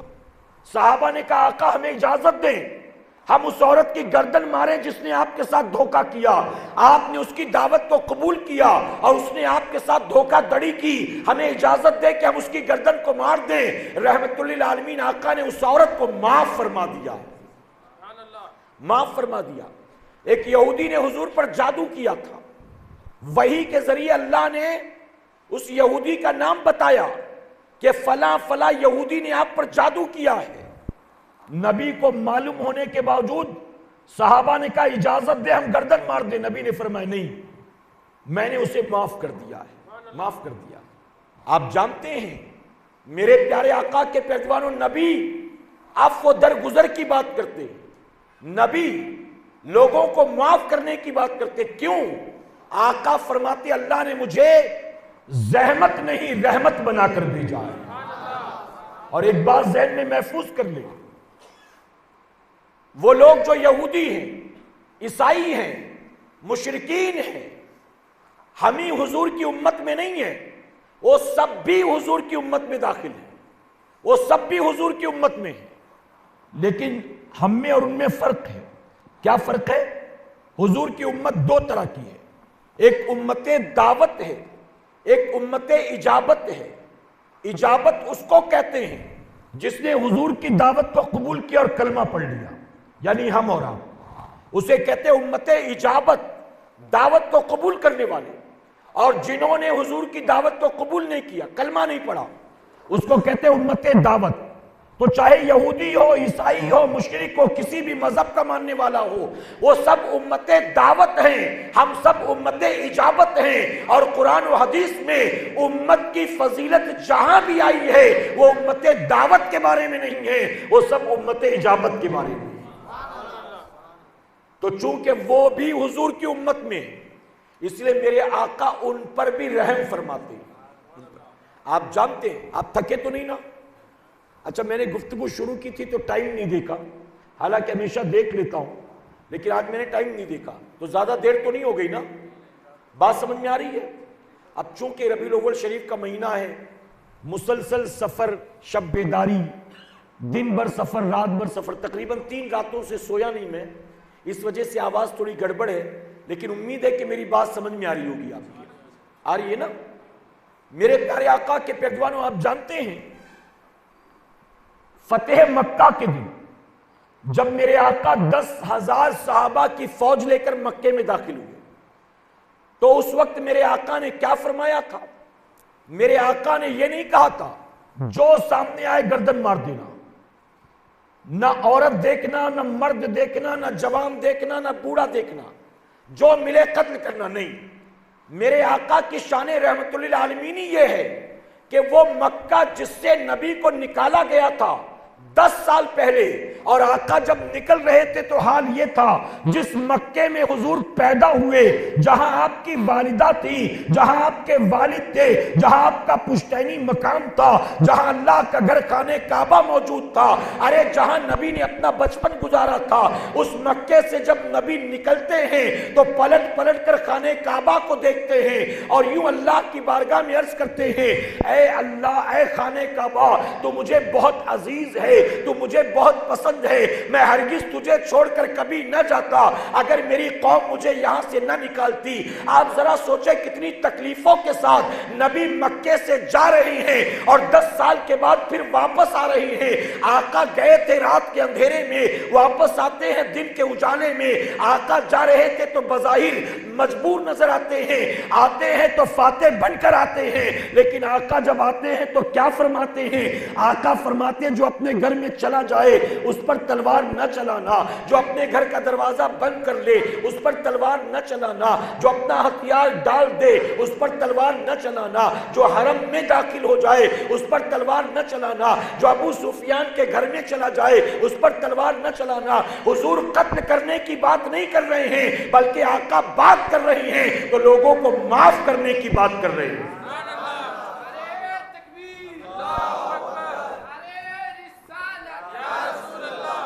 پھر میرے آقا صلی اللہ علیہ وسلم نے، میرے آقا نے، شاید وہ تاریخ آپ کو معلوم نہیں ہوگی، میرے نبی اپنی اونٹنی پر سوار تھے جس کا نام تھا کسوا۔ آقا اس پر سوار تھے، مکے میں داخل ہوئے۔ فرمایا گیا کہ حضور جب داخل ہوئے فاتح بن کر تو حضور نے اپنی گردن کو اتنا جھکا رکھا تھا کہ اونٹنی کی جو کوہان ہوتی ہے نا، وہ اٹھا ہوا حصہ چلتے چلتے کئی بار وہ حضور کے سر میں لگ جاتا تھا، اتنا گردن کو جھکا رکھا تھا۔ آج آپ دیکھیں آئی پی ایل میں کوئی ایک وکٹ لے لے تو اس کو دیکھیں اکڑ کتنا نظر آتا ہے، کوئی اگر سینچری کر لے تو کتنا تکبر نظر آتا ہے اس کے اندر۔ آپ ذرا سوچیں، کوئی ٹیم میچ جیت جاتی ہے تو کتنا فخر نظر آتا ہے ان کے اندر۔ آقا فاتح مکہ بن کر آ رہے ہیں لیکن اس کے باوجود سر کو جھکا رکھا ہے میرے نبی۔ اس کے بعد حضور پہنچتے مکے میں تو کہاں جاتے ہیں؟ آقا اپنی چچیری بہن حضرت ام ہانی کے گھر تشریف لے جاتی ہیں۔ مولائے کائنات کی بہن تھی، جناب ابو طالب کی بیٹی۔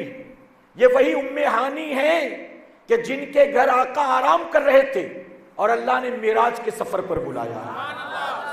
ام ہانی کے گھر جاتے ہیں، آقا وضو فرماتے ہیں، اس کے بعد آپ چاشت کی نماز ادا کرتے ہیں، اس کے بعد فرماتے ہیں کہ ام ہانی گھر میں کچھ کھانے کو ہے؟ آپ کہتی میں نے سنا تو کانپ گئی، جیسے میں نے سنا میں کانپ گئی۔ کیوں؟ کیونکہ میرے گھر میں اس وقت سوکھی روٹی کے ٹکڑوں کے علاوہ کچھ بھی نہیں تھا۔ یہ اس دور کے لوگوں کی پوزیشن ہوتی تھی، آپ سوچیں اس دور کے لوگوں کا گزارا کیسے مشکل سے ہوتا تھا۔ میرے پیارے آقا کے پیروانوں، آج ہم غریب کہلاتے ہیں، اس کے باوجود اللہ نے غریبی میں بھی ہمیں وہ نعمتیں عطا کی ہیں جو اس دور میں امیروں کے پاس بھی نہیں ہوا کرتی تھی۔ ارے بادشاہوں نے کبھی کار کا تصور کیا تھا؟ بادشاہوں نے کبھی پنکھے کے بارے میں سوچا تھا؟ بادشاہوں نے کبھی ایئر کنڈیشن کے بارے میں سوچا تھا؟ بادشاہ ہو کر بھی مشالیں جلتی تھی، ان کے یہاں بلب اور لائٹیں تھی۔ آج تو غریب کو بھی اللہ نے وہ نعمتیں دی جو ہے بادشاہوں کے پاس بھی نہیں تھی۔ ام ہانی کہتی میں سنی تو میں کانپ گئی، لیکن میں کیا کرتی، منع بھی تو نہیں کر سکتی تھی۔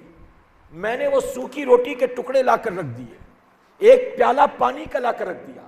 کہتی میں نے دیکھا کہ میرے آقا روٹی کے سوکھے ٹکڑوں کو پانی کے پیالے میں ڈال کر نرم کرتے اور اس کو تناول فرماتے ہیں۔ آپ سوچیں آج آئی پی ایل کا کوئی میچ جیت جائے تو پوری رات پارٹی ہوتی ہے 5 اسٹار ہوٹل میں، پوری رات شراب و شباب و کباب کا دور چلتا ہے، لیکن یہ اس تاریخ انسانی کا پہلا فاتح تھا جو مکے کو فتح کرنے کے بعد روٹی کے سوکھے ٹکڑے کھا رہا تھا۔ وہاں کوئی شراب کے پیالے نہیں تھے، وہاں کوئی عیاشیوں کے اڈے نہیں تھے، وہاں کوئی مال و دولت اور نعمتوں کی فراوانی نہیں تھی۔ آقا روٹی کے سوکھے ٹکڑے نرم کر کے کھاتے ہیں، اور اس کے بعد حضور نے فرمایا کہ ام ہانی گھر میں سالن کے طور پر کچھ نہیں ہے کیا؟ یعنی پانی سے تو میں کھا رہا ہوں لیکن کچھ اور نہیں ہے؟ ام ہانی کہتی مجھے یاد آیا تھوڑا سا سرکہ رکھا تھا، جسے ونیگر کہتے ہیں نا، تھوڑا سا سرکہ رکھا تھا. وہ کہتی مجھے یاد آیا میں نے سرکہ لے جا کر دیا حضور کی بارگاہ میں، تو حضور نے سرکہ دیکھا، دیکھ کر فرمایا سرکہ بہت اچھا سالن ہوتا ہے. محبت سے کہیں، حضور نے فرمایا سرکہ بہت اچھا سالن ہوتا ہے، اور جس گھر میں سرکہ ہوتا ہے وہاں کبھی فاقہ کشی نہیں آتی. یعنی حضور نے سرکے کو پسند فرمایا. سرکہ سمجھ میں آ رہا ہے نا؟ میں نے انگریزی میں کہتا ونیگر کہتے ہیں اس کو. آپ کبھی چائنیز کھاتے ہو نوڈلز یا فرائیڈ رائس وغیرہ تو 3 طرح کے الگ الگ سوس دیتے ہیں. وہی لال والا ہوتا ہے، کالا والا ہوتا ہے، ایک وائٹ والا ہوتا ہے. تو جو وائٹ والا ہوتا ہے ونیگر وہی ہوتا ہے، سرکہ وہی ہوتا ہے. اب تو جامن کا بھی آتا ہے، آم کا بھی آتا ہے، سیب کا بھی آتا ہے. تو حضور نے اس میں روٹی ڈبا کر کھائی.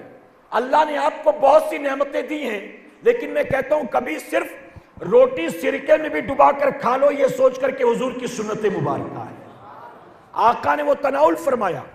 پھر خانہ کعبہ کے پاس آئے، سارے مشرکین جمع تھے، صدیق اکبر بھی، عمر فاروق اعظم بھی، عثمان غنی مولا کائنات بھی، اور تمام کے تمام مشرکین کا بھی جمع غفیر تھا. اب حضور کی آنکھوں کے سامنے کون کون لوگ تھے جانتے ہو؟ حضور کی آنکھوں کے سامنے وہ عورت بھی تھی جس نے حضور کے چہیتے چچا جناب امیر حمزہ کے سینے کو چاک کیا تھا، ان کے کلیجے کو چبایا تھا، وہ موجود تھی. حضور کی آنکھوں کے سامنے وہ مشرکین بھی تھے جنہوں نے پہلی مسلمان شہیدہ حضرت سمیہ کو شہید کیا تھا. وہ لوگ بھی موجود تھے جنہوں نے حضور کی بیٹی حضرت زینب کو نیزہ مار کر اونٹنی سے نیچے گرایا تھا، اور جس کی وجہ سے ان کی ریڑھ کی ہڈی میں چوٹ آ گئی تھی، جس کی وجہ سے حضور کی بیٹی کا حمل ضائع ہو گیا تھا، اور وہی ریڑھ کی ہڈی کی چوٹ ان کے وصال کا سبب بن گئی تھی. ایسے بڑے بڑے وقت کے فاسق و فاجر، بڑے بڑے وقت کے دجال آنکھوں کے سامنے موجود تھے.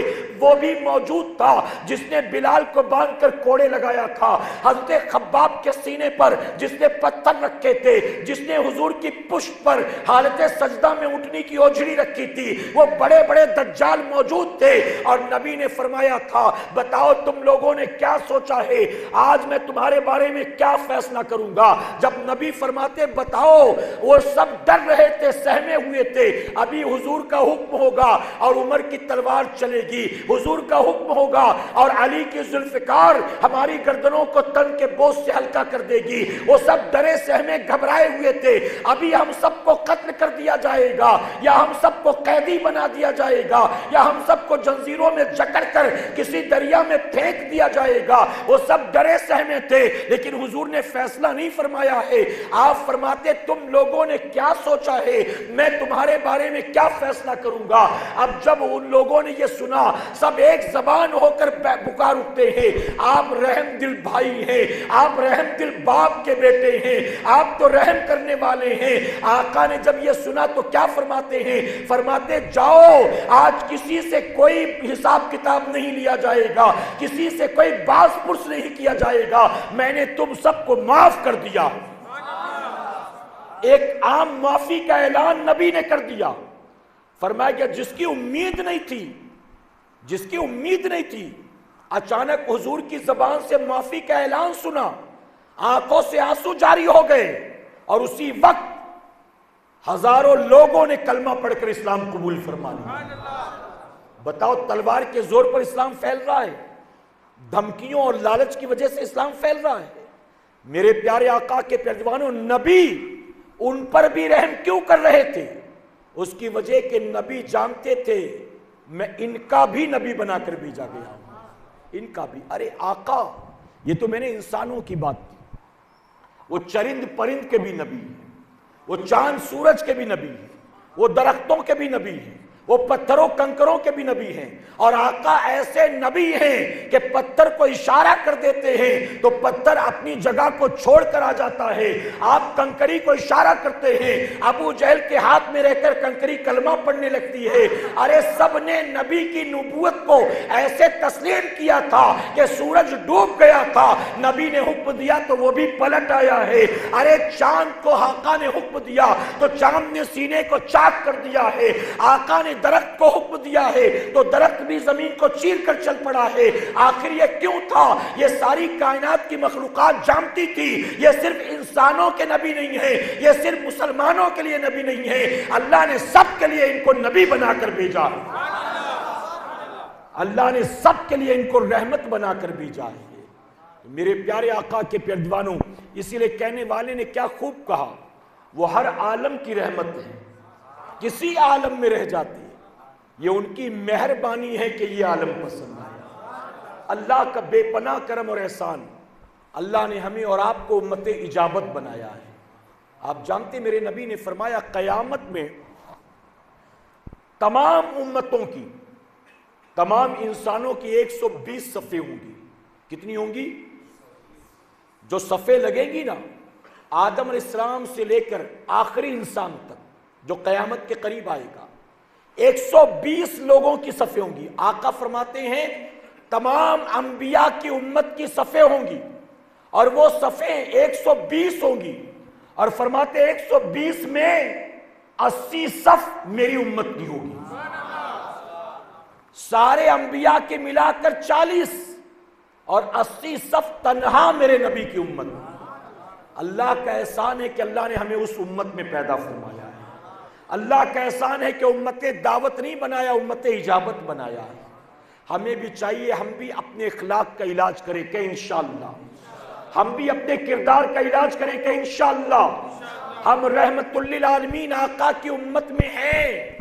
ہمیں بھی لوگوں پر رحم کرنا چاہیے، ہمیں بھی لوگوں کے ساتھ حسن سلوک سے پیش آنا چاہیے، ہمیں بھی انسانوں کی، ان کے عمر کی، ان کے سفید بالوں کی قدر کرنی چاہیے، اور جو خوبیاں نبی میں تھی ہمیں بھی نبی کے اس اخلاق و کردار کو لوگوں کے سامنے ظاہر کرنا چاہیے۔ اب اپنی بات کو اختتام کی طرف لے چلتا ہوں، اجازت ہے آپ کی؟ میں نے جہاں سے شروعات کی تھی، آج اگر حضور کو کوئی عیسائی، یہودی، مشرک گالی دیتا ہے تو یاد رکھے کہ اس نے حضور کو پڑھا نہیں ہے، اس لیے برا بھلا کہہ رہا ہے، اور وہ برا بھلا حضور کی وجہ سے نہیں کہہ رہا ہے، ہمارے اور آپ کی وجہ سے کہہ رہا ہے۔ ہماری بد اخلاقی، ہماری بدتمیزی، ہماری بدسلوکی، ہماری بے حیائی، ہمارا ننگا پن، ہماری گندی عادتیں، ہماری الٹی سیدھی حرکتیں، ہم رحمت للعالمین آقا کی امت میں ہیں، ہمیں چاہیے کہ ہم بھی اپنے آپ کو نبی کی سیرت کے سانچے میں ڈھالنے کی کوشش کریں۔ نبی کی تعلیم کیا تھی؟ حضور نے فرمایا جو اپنے سے بڑوں کا احترام نہ کرے، چھوٹوں پر شفقت نہ کرے، وہ ہم میں سے نہیں ہے۔ سنا ہے آپ نے؟ حضور نے فرمایا وہ ہم میں سے نہیں۔ ایک مرتبہ حضرت علی اذان ہو گئی، مسجد نبوی شریف کی طرف جا رہے تھے نماز کے لیے، تیزی سے چلے جا رہے تھے، اچانک آپ نے دیکھا اسی راستے پر ایک بوڑھا آدمی بھی چلا جا رہا ہے، کمر جھکی ہے، دھیرے دھیرے چل رہا ہے۔ اب حضور کا فرمان یاد آ گیا کہ جو بڑوں کا احترام نہ کرے وہ ہم میں سے نہیں ہے۔ حضرت علی نے کیا کیا؟ آپ نے اپنی رفتار کو دھیمی کر لی کہ لگتا ہے یہ بھی نماز کے لیے جا رہا ہے، باہر سے آیا ہوگا، مسافر ہے، یہ بھی مسجد کی طرف چلے جا رہا ہے، اس کا مطلب نماز جا رہا ہوگا۔ اب آپ نے اس کے آگے بڑھنا گوارا نہیں کیا، آپ نے رفتار کو دھیمی کر لی اور پیچھے پیچھے چلنے لگے۔ جب مسجد نبوی شریف کا دروازہ آیا تو وہ بندہ آگے بڑھ گیا۔ جب وہ آگے بڑھ گیا تو حضرت علی کو احساس ہوا کہ یار یہ تو مسلمان نہیں ہے لگتا ہے، خامخواہ میں اس کے چکر میں نے اپنی جماعت کو چھوڑ دیا، 2-4 رکعت تو ہو گئی ہوگی اب تک اس کے چکر میں۔ جب حضرت علی مسجد میں پہنچے کہ یہ تو مسلمان نہیں ہے، میں نے اس کی وجہ سے جماعت کو ترک کر دیا۔ حضرت علی مسجد میں پہنچے تو کیا دیکھا؟ آپ نے دیکھا کہ حضور رکوع میں ہے، ساری جماعت رکوع میں ہے، اور آپ جانتے ہیں کہ رکوع مل گیا تو پوری رکعت مل جاتی ہے۔ تو حضرت علی بھی گئے، اللہ اکبر کہہ کے رکوع میں شریک ہو گئے، اور جب رکوع سے اٹھے سجدے میں گئے، پھر سجدے سے اٹھے قیام میں گئے، تو پتا چلا کہ میری ایک بھی رکعت نہیں چھوٹی۔ کہیں سبحان اللہ۔ نکلے تھے اس آدمی کی وجہ سے اس رفتار کو دھیما کیا تو یہ لگا کہ اس کے چکر میں 2-3 رکعت جا چکی ہوگی، لیکن جب پہنچے جماعت میں سلام پھیرا تو پتا چلا ایک بھی رکعت نہیں گئی، ساری مل گئی۔ اب سلام پھیرنے کے بعد حضور پلٹے اور پلٹ کر حضرت علی سے مخاطب ہو کر کہا علی کہاں رہ گئے تھے؟ علی کہاں رہ گئے تھے؟ حضرت علی نے پورا معاملہ بیان کیا۔ آقا میں تو آ رہا تھا جماعت کے لیے، لیکن ایک بوڑھا ملا، کمر جھکی تھی، دھیرے دھیرے چل رہا تھا، میں نے سمجھا مسافر ہوگا، نماز کے لیے جا رہا ہوگا، میں نے اس کے آگے بڑھنا گوارا نہ کیا، اس کے احترام میں نے رفتار دھیمی کر لی، بعد میں پتا چلا کہ مسلمان ہی نہیں تھا۔ آقا فرماتے وہی تو میں سوچ رہا تھا، جب میں رکوع میں گیا تو جبرائیل نے میری آ کر کمر کو پکڑ لیا، اور جبرائیل نے کہا ابھی اٹھیے گا مت، علی آ رہے ہیں، ابھی اٹھیے گا مت، علی آ رہے ہیں۔ پتا چلا نبی کے حکم پر علی نے احترام کیا، اللہ نے ایسا فضل فرمایا کہ دیر سے آئے پھر بھی ایک بھی رکعت نہیں چھوڑی، اور وہ مسلمان نہیں تھا، مشرک کا احترام کیا، اللہ نے اس پر بھی انعام عطا فرمایا۔ اور ہم سے اپنے بوڑھے باپ کا احترام نہیں ہوتا، بڑے بھائی کا احترام نہیں ہوتا، چاچا ماموں کا احترام نہیں ہوتا، اپنے پڑوس میں رہنے والے کسی بزرگ کا احترام نہیں ہوتا۔ بتائیے غلط تو نہیں کہہ رہا ہوں میں؟ میرے پیارے آقا کے پیروانوں، اللہ نے اپنے حبیب کو ساری کائنات کے لیے رحمت بنا کر بھیجا، اور سب کے لیے نبی بنا کر بھیجا، وہ صرف ہمارے اور آپ کے لیے نہیں، سب کے لیے۔ تو ہمیں چاہیے کہ ہم ان کی سیرت کو اپنائیں، ہم ان کی تعلیمات کو اپنائیں، ہم ان کے اخلاق و کردار کو اپنائیں۔ اور میں ذمہ داری کے ساتھ کہتا ہوں، آج کے دور کا ہر مسلمان اپنے آپ کو نبی کی سیرت کے سانچے میں ڈھال لے۔ وہ جو لوگ نبی کو برا بھلا کہہ رہے ہیں، ان کی نسلیں کلمہ پڑھ کر مسلمان بنے گی انشاءاللہ۔ اور حضور نے فرمایا تھا آج جو مجھے گالی دے رہے ہیں نا، یہ مجھے جانتے نہیں ہیں، اے جبرائیل تم دیکھنا وقت آئے گا کہ ان کی نسلیں مسلمان ہوں گی۔ اور پھر ہوا وہی نا، ہوا وہی۔ ابو لہب نے کلمہ نہیں پڑھا، لیکن اس کے بیٹے نے کلمہ پڑھا ہے، اس کے بیٹے نے کلمہ پڑھا۔ میرے پیارے آقا کے پیروانوں، تو یہ چند باتیں تھی جو میں نے اپنے شعور کے مطابق آپ کے گوش گزار کی۔ اللہ ہمیں آپ کو سب کو کہنے سننے سے زیادہ عمل کی توفیق عطا فرمائے۔ درمیان گفتگو مجھ سے جانے انجانے میں کوئی غلطی خامی رہ گئی، آپ سب کو گواہ بنا کر سچے دل سے توبہ کرتا ہوں، رب میری توبہ قبول فرمائے، اور ہماری اس محفل پاک کو میرا کریم قیامت میں ہمارے لیے، ہمارے والدین کے لیے بخشش اور نجات کا ذریعہ بنائے۔ وما علینا الا البلاغ۔ میرے پیارے آقا کے پیروانوں، میں آخری مرتبہ ظہیر آباد بہت پہلے آیا تھا، پھر ساتھیوں کے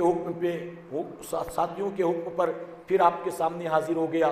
اب پھر کب ملاقات ہوگی میں نہیں جانتا، اللہ بہتر جانتا ہے، لیکن میں آپ تمام سے چونکہ مسافر ہوں، جاتے جاتے صرف اتنی گزارش کرنا چاہوں گا، آپ کے علاقے میں ظہیر آباد میں ہماری تحریک کے وہ ساتھی، وہ نوجوان جو ٹوٹے پھوٹے انداز ہی میں صحیح دین کی کچھ خدمت کرنے کی کوشش کر رہے ہیں، آپ کو چاہیے کہ آپ بھی ان کی مدد کرنے کی کوشش کریں۔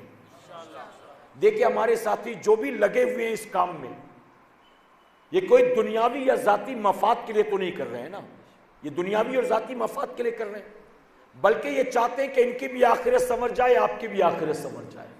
مجھے مطلب کہتے ہوئے تکلیف ہوتی ہے کہ آپ کے ظہیر آباد میں کتنے سنی رہتے ہیں جو یہاں پر آئے ہیں، حضور کی میلاد پاک کی محفل ہوں اور مٹھی بھر لوگ جمع ہوں، آپ بتائیے۔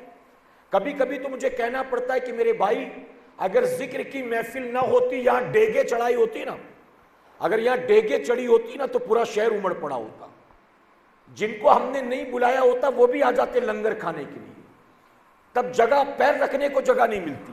کیا حضور کی محبت یہی ہے کہ حضور کے نام پر کچھ کھا لو پی لو نعرہ لگا لو چلے جاؤ گھر پر، اتنا ہی کافی ہے؟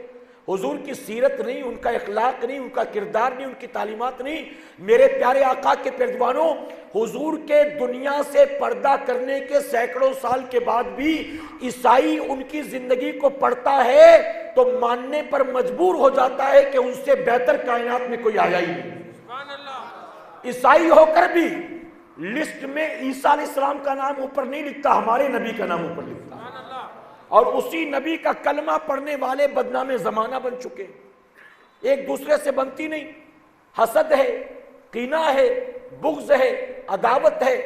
آپ تو دین کا کوئی کام نہیں کر رہے، اللہ نے کسی کو توفیق دی ہے تو اسی کے پیچھے لگے ہوئے، اسی کی ٹانگ کھینچ رہے۔ آپ بتائیں کہ وہ قوم، برا مت ماننا، وہ قوم جو اپنے علماء کی غیبت کرے، اپنی مسجد کے امام کو برا بھلا کہے، وہ دنیا میں عزت پائے گی؟ وہ کامیاب ہوگی؟ ارے جب تم علماء کا احترام نہیں کرتے، داعیان دین کا احترام نہیں کرتے، حافظ قرآن کا احترام نہیں کرتے. اور میں معذرت کے ساتھ کہوں گا وہ 18-20 سال کا جوان جو جوانی کے جوش میں اپنے بوڑھے ماں باپ کی عزت نہیں کرتا، وہ مسجد کے امام کی کیا خاک کی عزت کرے گا؟ اس کا مسجد کے امام سے تو کوئی لینا دینا نہیں. اور جانتے ہیں ایک مرتبہ امام اعظم اپنے شاگردوں کو پڑھا رہے تھے، قریب میں کچھ بچے کھیل رہے تھے، ان بچوں کی گیند آپ کے پاس آ گئی. وہ سارے بچے امام اعظم کو دیکھ کر گھبرا گئے کہ یار اب وہاں بال لینے کون جائے؟ امام اعظم بیٹھے ہوئے ہیں، درس چل رہا ہے، وہاں کون جائے؟ وہ سارے کے سارے گھبرا گئے، لحاظ رکھا، ادبن کوئی نہیں آیا. ایک لڑکا کہا میں لے کے آتا ہوں، تم لوگ رکو، تمہارے اندر ہمت نہیں، میں لے کے آتا ہوں. وہ گیا اور جا کے یوں اٹھایا، گھمنڈ کے ساتھ لے کر آیا. امام اعظم نے فرمایا کہ جا کر پتہ کرو اس کے نطفے میں فرق ہوگا، یعنی یہ بچہ حلالی نہیں ہوگا، اس کے اندر جو یہ علماء کا احترام نہیں ہے، بڑوں کی عزت نہیں ہے، یہ اتنا جو بدتمیز ہے. آپ فرماتے جا کے پتہ کرو اس کے نطفے میں فرق ہوگا. اور تاریخ گواہ ہے جب لوگوں نے تحقیق کی تو پتہ چلا وہ بچہ حلالی نہیں تھا، غیر حلالی تھا، غیر حلالی تھا. آج ہم جس امام کے پیچھے جمعہ کی 2 رکعت پڑھتے اسی امام کو گالیاں دے رہے ہیں، اسی امام کی غیبت چغلی کر رہے ہیں. ہم کو اللہ عزت دے گا؟ اللہ ہم کو کامیابی دے گا؟ ارے سچی حکایات میں مولانا ابو النور بشیر رحمۃ اللہ علیہ ایک حکایت نقل کرتے ہیں. فرماتے ایک بندہ تھا، نیک تھا، نمازی تھا، لیکن علماء سے بغض رکھتا تھا. کبھی بھی کسی عالم کا ذکر ہوتا کہتا ہے چھوڑو یار یہ داڑھی والے لوگ کی بات مت کیا کرو، ارے چھوڑو یہ مولانا لوگ کی بات میرے سامنے مت کیا کرو، تم کو کیا معلوم یہ کتنے پانی میں ہیں، میں اچھے سے جانتا ہوں ان کو، ان کی بات میرے سامنے مت کرو. اتنا عداوت رکھتا تھا علماء سے کہ کبھی سامنے سے کوئی عالم آ رہا ہوتا نا تو منہ ٹیڑھا میڑھا کرتا، راستہ بدل دیتا، ان کو برا بھلا کہتا. پوری زندگی یہی کی. جب مر گیا قبر میں لوگوں نے اتارا، اس کے چہرے کو قبلے کی طرف کیا تو اس کا چہرہ خود بخود قبلے سے پھر گیا. دوبارہ کیا، پھر سے چہرہ پلٹ گیا. تیسری بار کیا، پھر سے چہرہ پلٹ گیا. لوگ پریشان کہ چہرہ قبلے کی طرف کیوں نہیں ہو رہا ہے. اس دور کے ایک بزرگ کے پاس لوگ پہنچے اور کہا کہ بابا نیک تھا، نمازی تھا، اس کے باوجود اس کا چہرہ قبلے سے پھر جا رہا ہے، بات کیا ہے؟ اللہ کے ولی مراقبے میں گئے، مراقبے سے پلٹے اور پلٹنے کے بعد کہا اللہ فرماتا ہے تم قیامت تک بھی کوشش کرو گے تو بھی اس کا چہرہ قبلے کی طرف نہیں ہونے دوں گا. تم قیامت تک کوشش کرو پھر بھی اس کا چہرہ قبلے کی طرف نہیں ہونے دوں گا. جب تک زندہ تھا مجھ سے محبت کرنے والوں سے اپنا منہ پھیرا کرتا تھا، اب مرنے کے بعد میں نے اس کا منہ قبلے سے پھیر دیا. اگر آپ کے محلے میں، آپ کے گاؤں میں ایک لڑکا کھڑا ہوتا ہے جو کل تک داڑھی منڈاتا تھا، بے نمازی تھا، ہیرو کے اسٹائل میں بال رکھتا تھا، کلین شیو رہتا تھا، کالج میں پڑھتا تھا، جینز ٹی شرٹ پہنتا تھا، لیکن اللہ نے تمام لوگوں میں اس کو پسند کیا، وہ مبلغ بن گیا، اس نے سنت کے مطابق اپنے چہرے پر داڑھی کو سجا لیا، اس نے سنت والا لباس پہن لیا، پھٹی جینس اتار دی، ٹی شرٹ اتار دیا، حضور کی سنت کا لباس پہننے لگا. ارے کل تک تو جمعہ میں بھی ٹوپی نہیں پہنتا تھا، اب اس نے امامہ پہننا شروع کر دیا. تو آپ کیا کرو گے؟ اس کے پیچھے لگ جاؤ گے، اس کو گالیاں دو گے، اس کی غیبت و چغلی کرو گے. میں کہتا ہوں آپ ہی کے ساتھ اٹھتا بیٹھتا تھا، آپ کے رنگ میں رنگا تھا، وہاں سے نکل کر نیکی کے راستے پر چل پڑا. آپ کو دعا کرنی چاہیے اللہ یہ میرا دوست تھا، ہم کل تک برائیوں میں ساتھ ساتھ تھے، آج یہ نیک بن گیا. اے اللہ تیرے خزانے میں کوئی کمی نہیں ہے، جیسے تو نے اس کو توفیق دی ایسے مجھ کو بھی توفیق عطا فرما. اس کے وسیلے سے دعا کرنے کے بدلے لوگ اس کو گالیاں دینے لگتے ہیں. میں اللہ کے گھر میں موجود ہوں، ایک بات بتا دوں میں آپ کو، تحریک سنی دعوت اسلامی سے لوگ جو جڑتے ہیں نا، اپنے پیٹ کے لیے نہیں جڑتے ہیں، اپنی آخرت کے لیے جڑتے ہیں.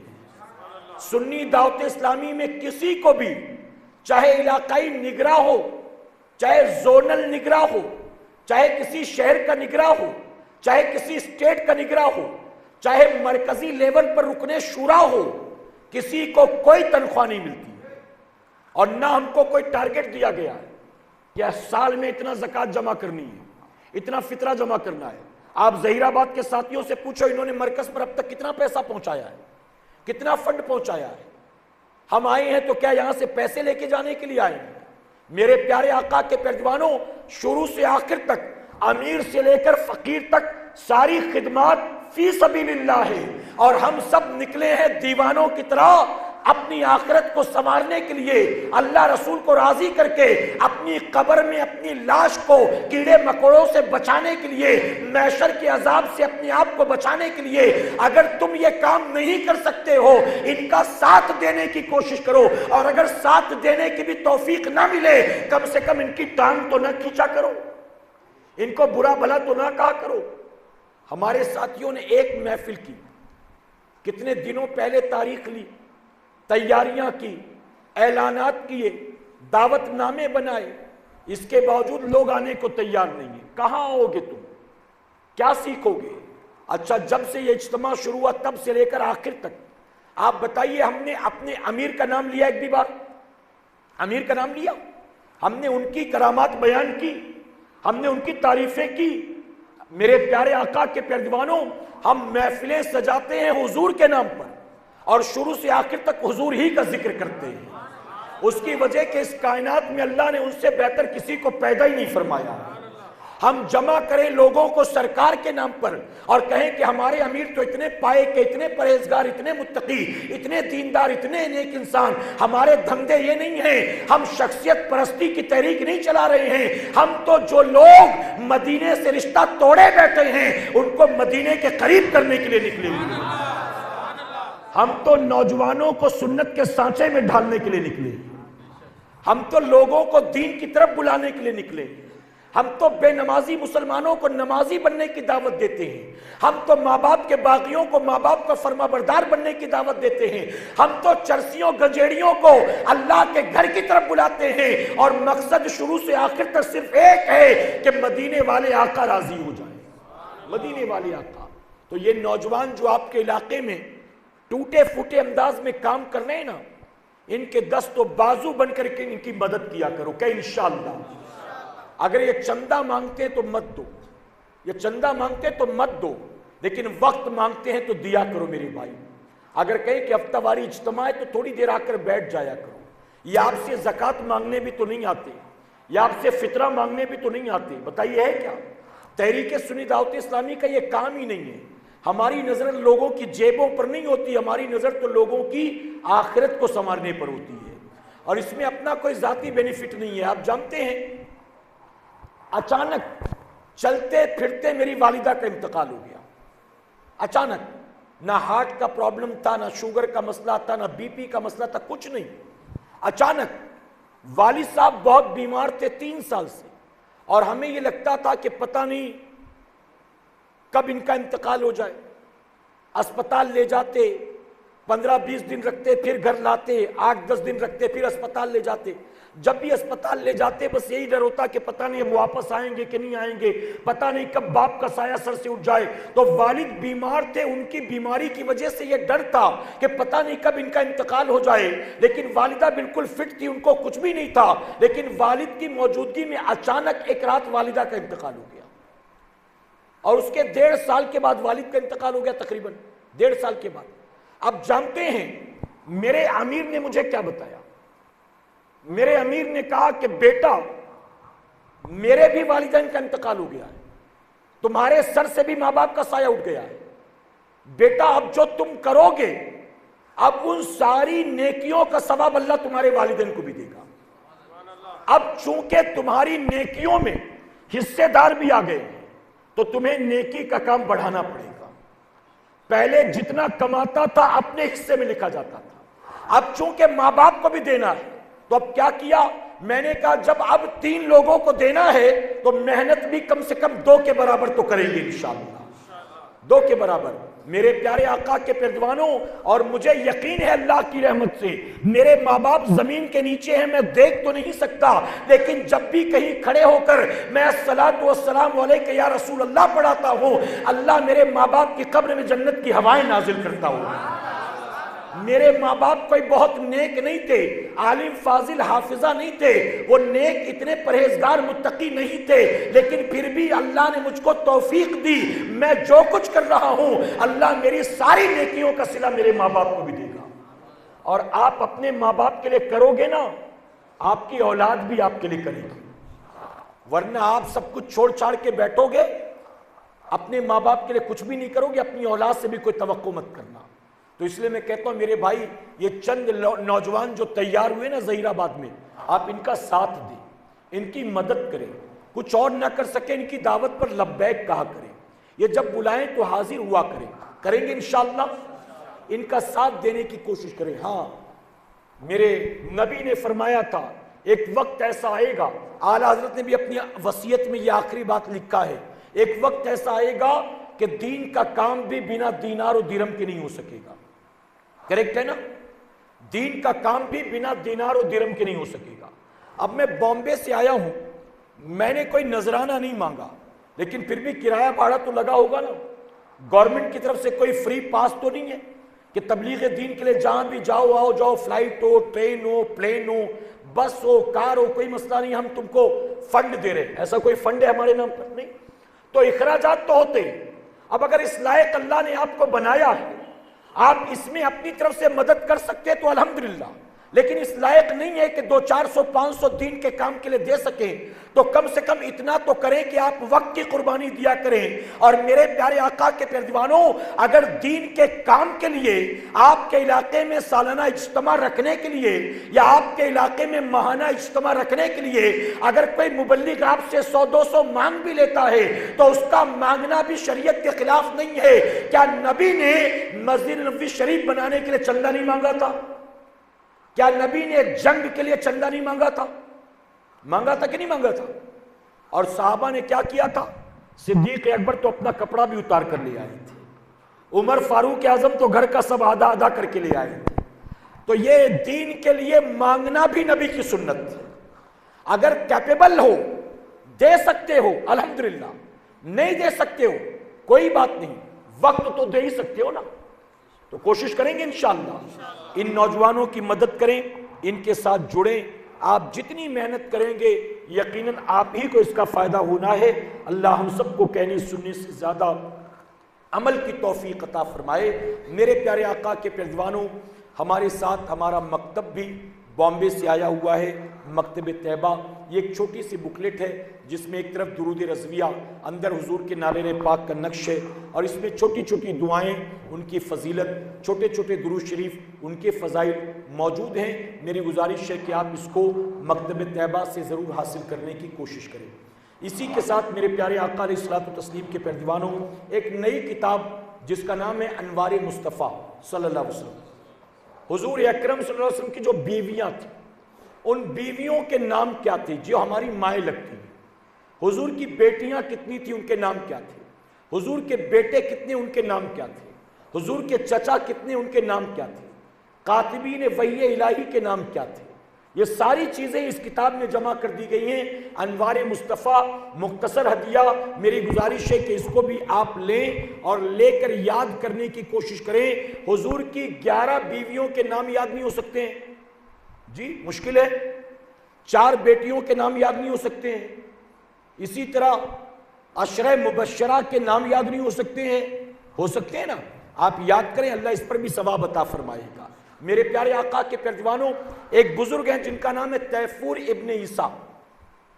تیفور ابن عیسیٰ وہ فرماتے ہیں کہ جو میرا نام یاد کر لے گا اللہ اس پر جہنم کی آگ کو حرام فرما دے گا۔ محبت سے کہیں۔ اچھا، ولی جو اتنا بڑا دعویٰ کر رہا ہے، ظاہر ہے کہ اللہ نے وہ اختیار دیا ہے تبھی تو دعویٰ کر رہے ہیں نا۔ غوث اعظم فرماتے ہیں میں تمہیں ایسے دیکھتا ہوں جیسے میں اللہ کی زمین کو ایسے دیکھتا ہوں جیسے ہتھیلی پر رائی کا دانہ۔ اتنا بڑا دعویٰ کیسے کر سکتے؟ اللہ نے مقام دیا تبھی تو دعویٰ کر رہے ہیں نا۔ تو تیفور ابن عیسیٰ کا نام یاد کر لیں، اللہ جہنم کی آگ سے بچا لے گا آپ کو۔ حضور کی بیویوں کے نام یاد کر لیں گے، اللہ جہنم کی آگ سے نہیں بچائے گا۔ حضور کی بیٹیوں کے نام یاد کریں گے، اللہ جہنم کی آگ سے نہیں بچائے گا۔ تو انوار مصطفیٰ اس کتاب کو بھی آپ لے کر جائیں۔ اسی طرح سے اسلام کے اصول، علامہ علیم الدین صدیقی میرٹھی رحمۃ اللہ علیہ کی لکھی ہوئی کتاب اللہ نے فرشتے کیوں پیدا کیے، جنات کیوں، انسان کیوں، تقدیر کا بھلا برا ہونا کیوں ہے، زندگی اور موت کیوں ہے، یہ ساری چیزیں اس کتاب کے اندر موجود ہیں۔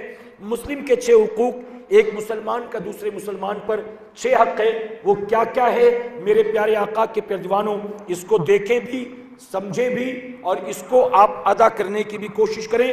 یاد رکھیں اللہ نے ایک مسلمان پر دوسرے مسلمان کا جو حق رکھا ہے، ادا کرو گے تو ثواب ہے، نہیں ادا کیا تو عذاب ہے۔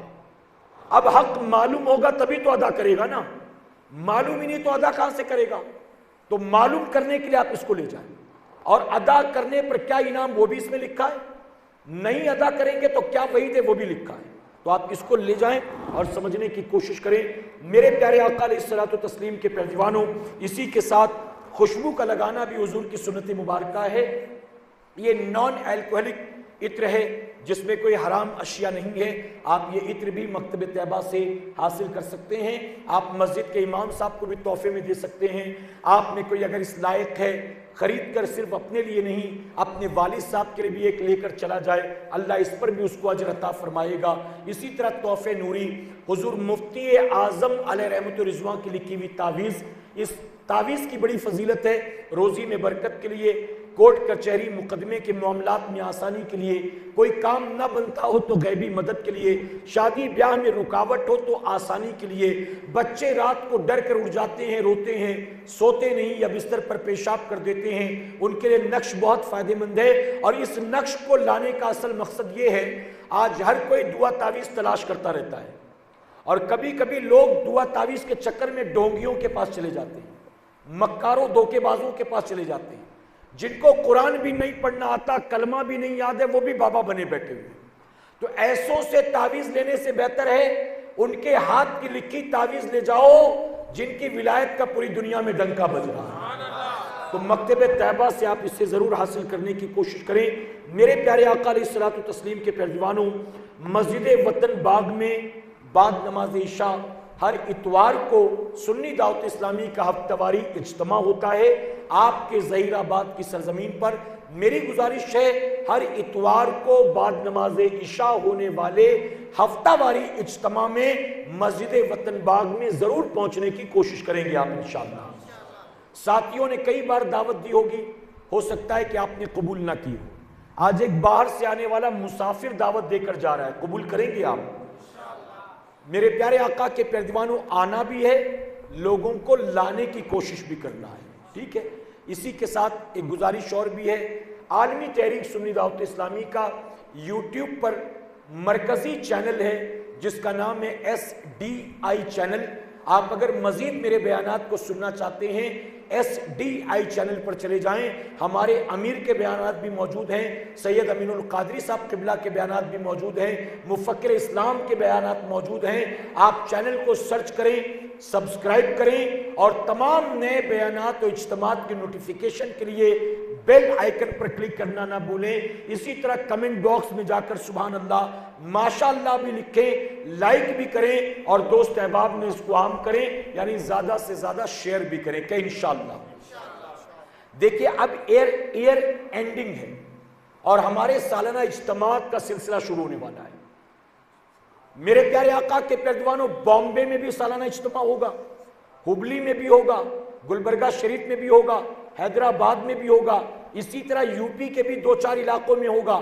تو ہمارے چینل کو اگر آج سبسکرائب کر کے نوٹیفیکیشن کو بیل آئیکن کو کلک کر دیں گے آپ، تو سارے سالانہ اجتماعات کی نوٹیفیکیشن آپ کے موبائل پر ملتی رہے گی، اور آپ ظہیر آباد میں بیٹھے بیٹھے دبئی کے اجتماع میں بھی شریک ہو جائیں گے۔ اس وقت امیر سنی دعوت اسلامی عمرہ سے فارغ ہو کر امریکہ گئے ہیں۔ امریکہ میں آپ کا تقریباً 20 دن کا دورہ ہے۔ تو امریکہ میں روزانہ جو آپ کے بیانات ہو رہے ہیں SDI چینل سے جڑیں گے تو امریکہ کے بیان بھی اپنے موبائل پر آپ سن سکیں گے، ٹھیک ہے؟ آپ کو پتہ چلے گا کہ وہاں گفتگو کیسی ہوتی ہے، وہاں بیانات کیسے ہوتے ہیں۔ تو آپ ضرور ہمارے چینل کو سبسکرائب کرنے کی کوشش کریں۔ اللہ سب کو کہنے سننے سے زیادہ عمل کی توفیق عطا فرمائے۔ وما علینا الا البلاغ۔ السلام علیکم، صلاۃ والسلام کے لیے